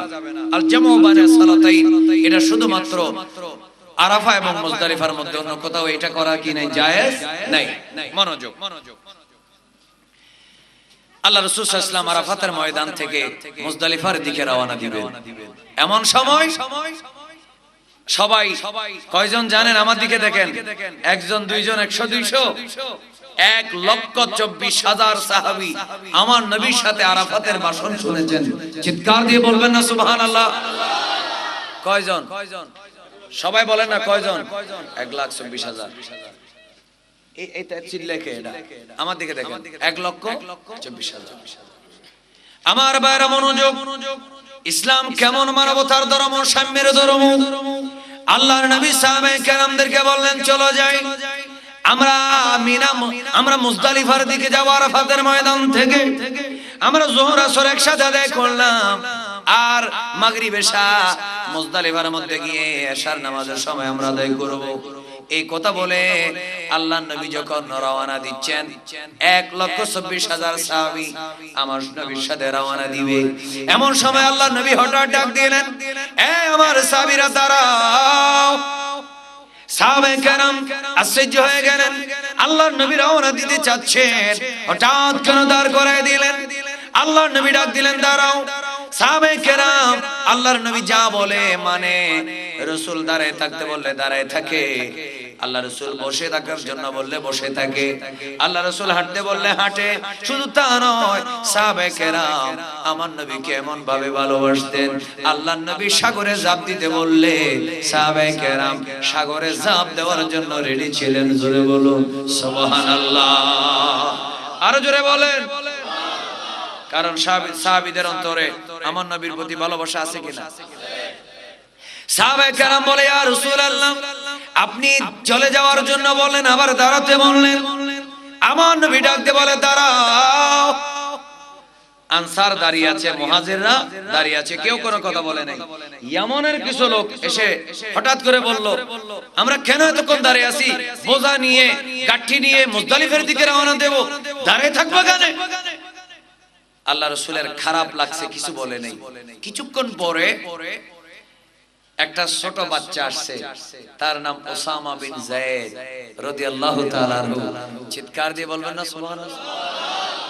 আওয়াজটা হয় নাই, আরো জোরে, আরো জোরে। ওসামা বিন যায়েদ কে জানেন? আমার নবীর পালক নাতি, পালক পুত্র যায়েদ বিন হারেসার ছেলে, তার মানে নাতি হিসেবে। কি ছিলেন? ইবারতের মধ্যে বলা হচ্ছে তিনি এমন ছিলেন যে গোলামুন আফতাস আসওয়াদ, নাক সেপ্টা কালো। যারা হাবশী তাদের নাকগুলা বোসা বোসা না, তারপরে কি হয়, কালো হয়, নাক সেপ্টা কালো, ছোট বাচ্চা। ওসামা বিন যায়েদ আসলেন, কি কাজে ছিলেন এটা এখানে হাদিসে বলা হয় নাই। তো ইয়ামানের মানুষরা বলে উঠলো, এই বাচ্চাটার জন্য এতগুলা মানুষ দাঁড়িয়ে থাকলো। নাউজুবিল্লাহ বলবেন না? এই বাচ্চাটার জন্য এতগুলা মানুষ দাঁড়ায় থাকলো। জোরে বলুন। এই কথাটা বলার পরে আমার নবীর অন্তরে আঘাত লেগেছে। কত জোরে না লাগে, লেগেছে। এই কথা যখন বলা হলো, আল্লাহ রাসূল কিচ্ছু বলেন নাই, তিনি আরাফাতের ময়দান থেকে মুজদালিফায় চলে গেলেন। কোথায় চলে গেলেন? মুজদালিফায়। আমার ভাইরা মনোযোগ। সেখান থেকে আমার নবী মদিনায়, মক্কায় গেলেন, মদিনায় আসলেন। আসার পর আল্লাহ রাসূল দুনিয়া থেকে বিদায় নিলেন, রওজায় গেলেন। আসলেন হযরতে আবু বকর সিদ্দিক। আবু বকর সিদ্দিকের আমলে যেই ইয়ামানের কয়েকজন লোক বলেছিল ছোট একটা বাচ্চার জন্য এতগুলা মানুষকে দাঁড় করায় রাখলেন, আমার নবীর কথায় যারা আপত্তি করলো, সিদ্দিক আকবরের আমলে এসে তারা মুরতাদ হয়ে গেল। নাউজুবিল্লাহ বলবেন না? মুরতাদ মানে কাফের। কি হয়ে গেছে? কাফের। তারা কাফের হয়ে গেছে। শুধু ওই দিন হযরতে ওসামা বিন যায়েদকে কি করার কারণে, হেয় করার কারণে, অপমান করার কারণে। চিৎকার দিয়ে বলুন নাউজুবিল্লাহ। তাহলে আপনি বলতে পারবেন না আপনার তাকদীরে কি আছে? আপনি জানেন না যে মানুষটাকে আপনি হেয় করছেন, যাকে আপনি তুচ্ছ করছেন, তাচ্ছিল্য করছেন, যাকে আপনি পাত্তা দিচ্ছেন না, হতেও পারে আপনার চেয়ে তার মর্যাদা আল্লাহর কাছে বেশি। চিৎকার দিয়ে বলবেন না সুবহানাল্লাহ? এই কারণে আবারও বলুন, মারামারি করবো না এটা তো বলছেন, আর বলবো না, গালি দিব না এটাও বলছেন। কোন মানুষকে হেয় করা যাবে? জোরে বলুন। অপমান করা যাবে? কোন মানুষের অধিকার থেকে বঞ্চিত করা যাবে? প্রত্যেকটা মানুষের যে মৌলিক অধিকার সেটা সংরক্ষণ করতে হবে। আল্লাহ আমাদের সবাইকে সেটা আমল করার তৌফিক দেন। চিৎকার দিয়ে বলেন আমিন। কারণ কার তাকদীরে কি আছে এটাকে মানুষে জানে না, আল্লাহ জানে। আরো জোরে বলেন, কে জানে? কার মর্যাদা কেমন? আমি এখানে উপরে বসেছি, নিচে অনেকে বসেছেন, হতে পারে আমার 100 বছর আগে বেঁচতে যাবে, হতে পারে না? এটা কে জানে? আল্লাহ জানে। এই জন্য কাউকে অপমান করা যাবে না। আল্লাহ পাক আমাদের সবাইকে আমল করার তৌফিক দেন। আমি এই আসন্ন নির্বাচন নিয়ে সংঘর্ষ যেন না হয়, মারামারি যেন না হয়, কাটাকাটি যেন না হয়, বাইয়ে বাইয়ে যেন রক্তারক্তি না হয়, শিক্ষণীয় 2-4-5টা হাদিস নিয়ে আলোচনা করলাম। এটা যেগুলো অতিরিক্ত কথাবার্তা আছে এগুলা ছেড়ে দিয়ে সত্তার তুমি শামসু ভাইকে বলে দিবা, নির্বাচন আগে যেন এগুলো কোথায় ছেড়ে দেয়, ইন্টারনেটে ছেড়ে দেয়। দরকার আছে নি? কথা বলে না কেন? অনেকে বলছে হুজুর কি দরকার, আপনার মোল্লার কথা কেউ শুনেনি না, তাই 100 টাকা দিলে মাথা ফাটাই দিয়ে আসবো, 200 টাকা দিলে আবার তার মাথা ফাটাই দিব। এরকম কিছু মানুষ আছে না? এরা আবার সবাই খুশি, নেতারাও খুশি, কর্মীও খুশি। 100 টাকা দিলে বলে দান, 200 টাকা দিয়ে বলে নৌকা, 300 টাকা দিলে বলে লাঙ্গল। ঠিক কিনা বলেন না? এই জন্য আমার বাবারা ভাইয়েরা এটা করবেন না। আল্লাহ রাব্বুল আলামিন আমাদের সবাইকে যে যেই দলের ভোট দেবেন, কোন কে কোন প্রার্থী কার দিয়ে বল দেবেন এটা আমার ব্যাপার না। আমার কথা হচ্ছে আমরা যারা মুসলমান আমরা নিজেদের মধ্যে কোনো মারামারি করতে চাই না। আল্লাহ শান্তিতে আমাদেরকে বসবাস করার তৌফিক দেন। বাংলাদেশ সহ সারা বিশ্ব সমস্ত মুসলিম বিশ্বে আল্লাহ শান্তি দান করুন। সিরিয়া, লিবিয়া, ইয়ামান, ইরাক, আফগানিস্তান যেমন হয়েছে আমাদের বাংলাদেশ যেন তেমন না হয়। স্বাধীনতার মাসে আল্লাহর দরবারে দোয়া করব, আল্লাহ 30 লক্ষ মানুষের রক্তের বদলায় আমরা যে স্বাধীনতা পেয়েছি, আল্লাহ এই স্বাধীন বাংলাদেশকে তুমি আল্লাহ সুন্দরভাবে গঠন করার জন্য সর্বোচ্চ ত্যাগ আমাদেরকে স্বীকার করার তৌফিক দাও। আমিন। আরো জোরে বলেন, আরো জোরে বলেন। وآخر دعوانا الحمد لله رب العالمين يا نبي سلام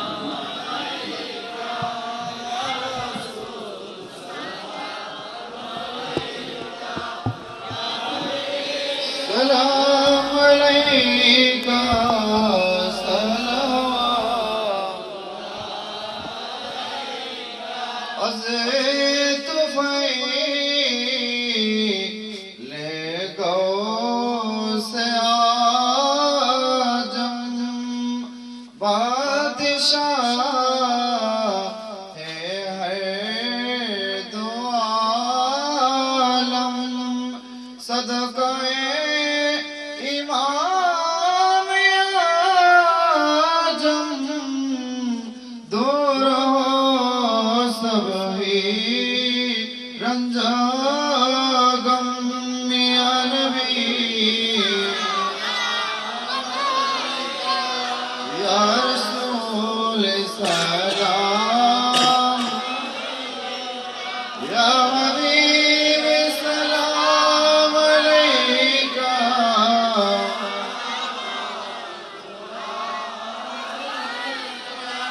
مصطفیٰ جان رحمت پھیلا مصطفیٰ جان رحمت شمع بج میں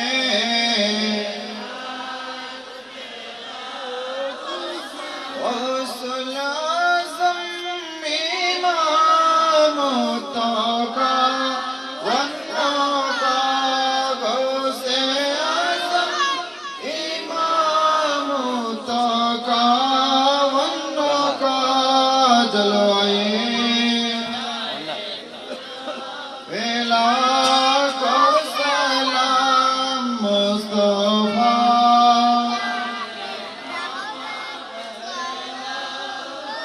شمع بج میں ہدا جائے جگانا جا غریب نواز میرے خواجہ کی شوکت پھیلا مصطفیٰ جان رحمت شمع بج میں سورب سر کٹیا کا طیب شادیان دینوں ملت پھیلا سلام مصطفیٰ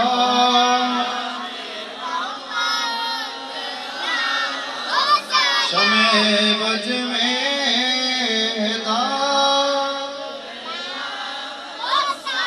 نائبان مصطفیٰ کے بلا طاہر صابر شارنا کے اہل سنت بلا مصطفیٰ جان رحمت شمع بج میں اعلیٰ حضرت صدر فضل علامہ غازی شیر بنگلہ امام اہل سنت پھیلا کو سلام مصطفیٰ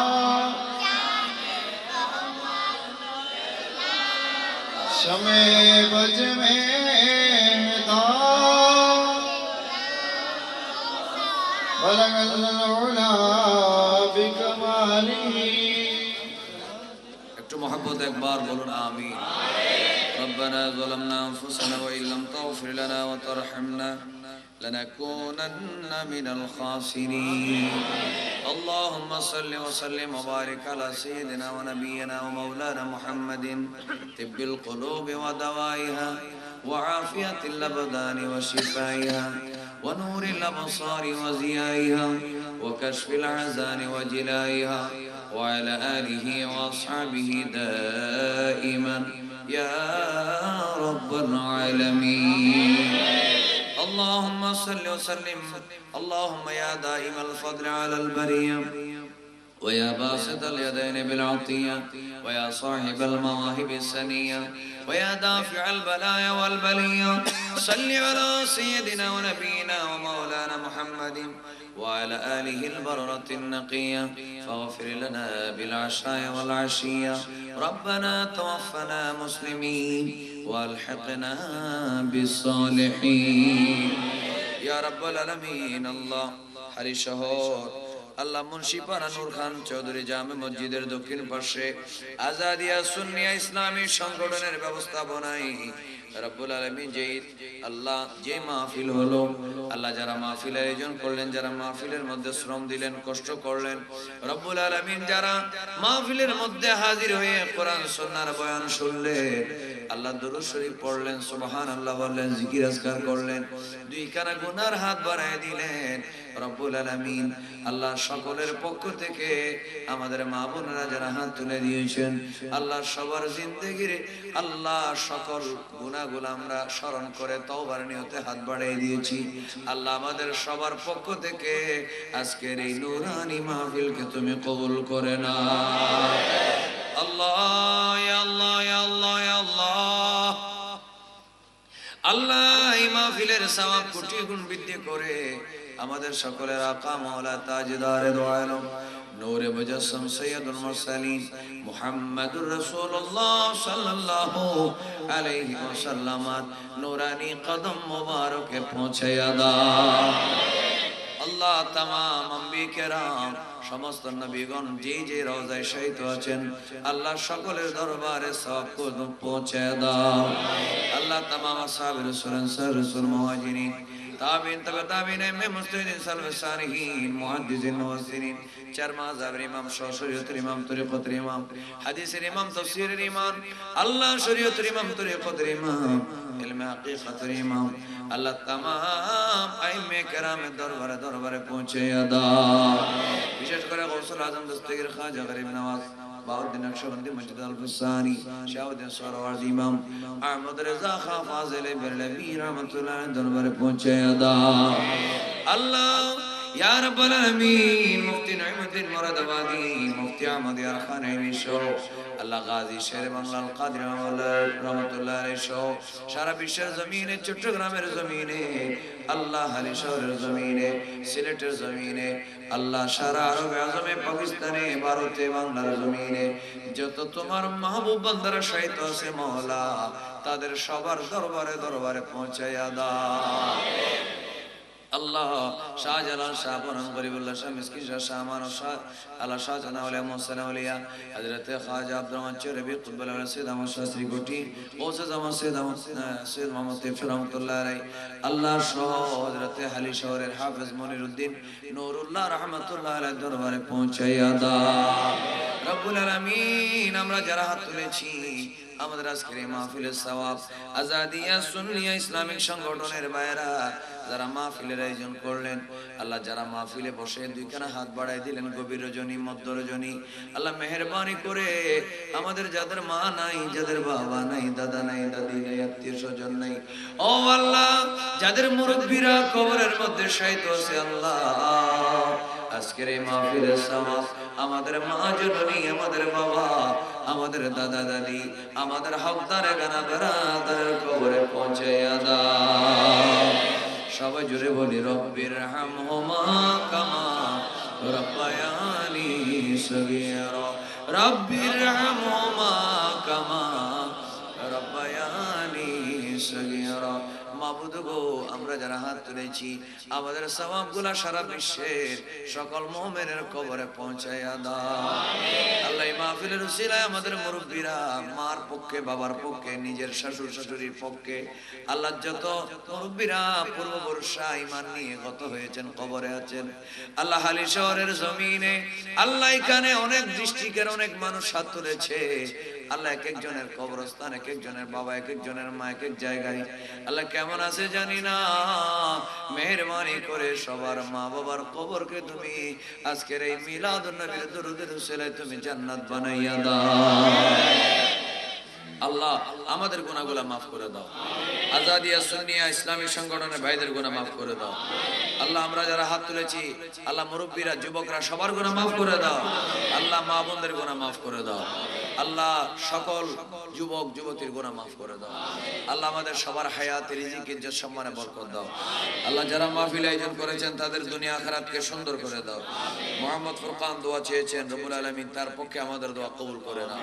মরহুম বনু মিয়া দোয়া চেয়েছেন, মরহুম হাজরা খাতুন, মরহুম আবুল কাসেম, মরহুম আব্দুল সুবহান, মরহুম ফরিদ, মরহুম মফিদুল ইসলাম, মরহুম মাজহার আহমদ, মরহুম মজিদ মাস্টার সহ আল্লাহ যারা যারা মরহুমের জন্য দোয়া চাওয়া হয়েছে, আল্লাহ তাদের কবরকে তুমি জান্নাত বানাইয়া দাও।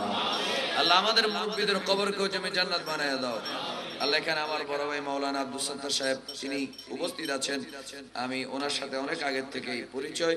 আল্লাহ ওনার, আর এখানে আমার ডানে বামে মাওলানা সালাউদ্দিন, মাওলানা হাফেজ নিজামউদ্দিন সহ এখানে আমার আশেপাশে যারা মাহফিল করেছেন, মাওলানা আমানুল্লাহ আজাদ সহ যারা যারা এখানে আমার সাথে হাত তুলেছেন, আল্লাহ সবার এই হাতকে, আমার মুরব্বীদের, আমার যুবক ভাইদের হাতকে তুমি কবুল করে নাও। রব্বুল আলামিন আনোয়ার হোসেন আত্তারি দোয়া চেয়েছেন, আল্লাহ তার পক্ষে আমাদের দোয়া কবুল করে নাও। আল্লাহ কমিটির সকল সদস্যদের জন্য আমরা দোয়া করছি, আল্লাহ তাদের জিন্দেগীর যত ভালো ইচ্ছা আছে মনের ভিতরে সকল ইচ্ছা তুমি পূরণ করে দাও। রব্বুল আলামিন যারা এই কমিটির নতুন সদস্য হতে চান তাদের জন্য অফিসে যোগাযোগ করার জন্য এখানে বলা হয়েছে। যারা কমিটির সদস্য হতে চান, রব্বুল আলামিন ভালো কাজের মধ্যে সবাইকে আল্লাহ এগিয়ে আসার তৌফিক দান করুন। আল্লাহ আমরা বাংলাদেশে একটা নির্বাচন আসছে, কে করছে, কিভাবে হচ্ছে এটা আমরা বলবো না। আল্লাহ আমরা মাহফিলের মধ্যে শুধু একটুকু বলবো, আমাদের একটা মুসলমান ভাই যেন নিহত না হয়, একটা মুসলমানের পবিত্র রক্ত যেন রক্তপাত না হয়। আল্লাহ আমার ভাইদেরকে এটা বুঝার তৌফিক দাও। আল্লাহ আমরা কারো ক্ষমতায় যাওয়া বা ক্ষমতায় থাকার সিঁড়ি হব না। আমরা সবাই আমার শান্তিপূর্ণভাবে আল্লাহ বাংলাদেশকে সোনার বাংলাদেশ হিসেবে গঠন করার তৌফিক দাও। রব্বুল আলামিন আমাদের সবাইকে দেশকে ভালোবাসার তৌফিক দাও। দেশের জনগণের আমানত রক্ষা করার তৌফিক দাও। মুসলমানের জান মাল রক্ষা করার আল্লাহ তুমি তৌফিক দাও। আল্লাহ আমরা যারা হাত তুলেছি, আমাদের অনেকে অনেক আশা নিয়ে হাত তুলেছেন, যাদের রোগ আছে আল্লাহ তাদের রোগ সেবা করে দাও। যাদের সমস্যা আছে সমাধান করে দাও। যাদের মিথ্যা মামলা আছে তুমি আসান করে দাও। আল্লাহ যারা বিভিন্ন সমস্যা আছে, মুশকিলাতে আছে, তুমি আসান করে দাও। আল্লাহ আমাদেরকে যারা হজ করতে পারে নাই, একবার হলে হজ করার তৌফিক দাও। আল্লাহ যারা জিয়ারতে মদিনা নসিব হয় নাই, আল্লাহ জিন্দেগিতে একবার হলে মদিনা মদিনা মদিনায় যাওয়ার তৌফিক দাও। একটু চিৎকার দিয়ে বলো ইয়া আল্লাহ, মহব্বতে বলুন ইয়া আল্লাহ, ইয়া আল্লাহ, ইয়া আল্লাহ। আল্লাহ মদিনা না দেখাই আমাদের আজরাইল পাঠাইও না আল্লাহ। আল্লাহ আমাদের সবাইকে মদিনা মুনাওয়ারায় হাজিরে দেওয়ার তৌফিক দাও। মনে বড় আশা ছিল যাব মদিনায়, জোরে জোরে মনে বড় আশা ছিল যাব মদিনায়। মক্কাওয়ালা মদিনাওয়ালা, মক্কাওয়ালা মদিনাওয়ালা, আমায় তুমি দেখা দাও। মনে বড় আশা ছিল যাব মদিনায়। বাপ নিয়ে ইচ্ছা নিয়ে বলেন, গজলের মতো না, এটা বনবিত দোয়ার মতো করে বলেন। আল্লাহ আপনাকে মদিনায় যাওয়ার তৌফিক দিয়ে দিবে। বলেন মনে বড় আশা ছিল যাব মদিনায়। বলুন মক্কাওয়ালা মদিনাওয়ালা, আমায় তুমি দেখা দাও। মনে বড় আশা ছিল যাব মদিনায়। রব্বুল রব্বুল আলামিন এখানে অনেক মানুষ দোয়ার জন্য দরখাস্ত করেছে, আল্লাহ সবার মনের মকসদ তুমি পূরণ করে দাও। আল্লাহ শেষ ভালো যার সব ভালো তার, ঈমান নিয়ে যদি কবরে যাইতে না পারি এই দুনিয়ার সবকিছু বৃথা হয়ে যাবে। আল্লাহ যখন আজরাইল আসবে জান নেওয়ার জন্য, শয়তান চাইবে বেঈমান বানানোর জন্য, এমন টাইমে আল্লাহ সোনার মদিনার নবীকে আমাদের চোখের সামনে তুমি হাজির করে দাও। আল্লাহ আমার দয়ার নবী, মায়ার নবী, দু জানের বাদশা নবী মুহাম্মদুর রাসূলুল্লাহ সাল্লাল্লাহু আলাইহি ওয়াসাল্লামের চেহারা দেখে দেখে আমাদের জবানে জারি করে দাও লা ইলাহা ইল্লাল্লাহ মুহাম্মাদুর রাসূলুল্লাহ সাল্লাল্লাহু আলাইহি ওয়াসাল্লাম। আসসালামু আলাইকুম।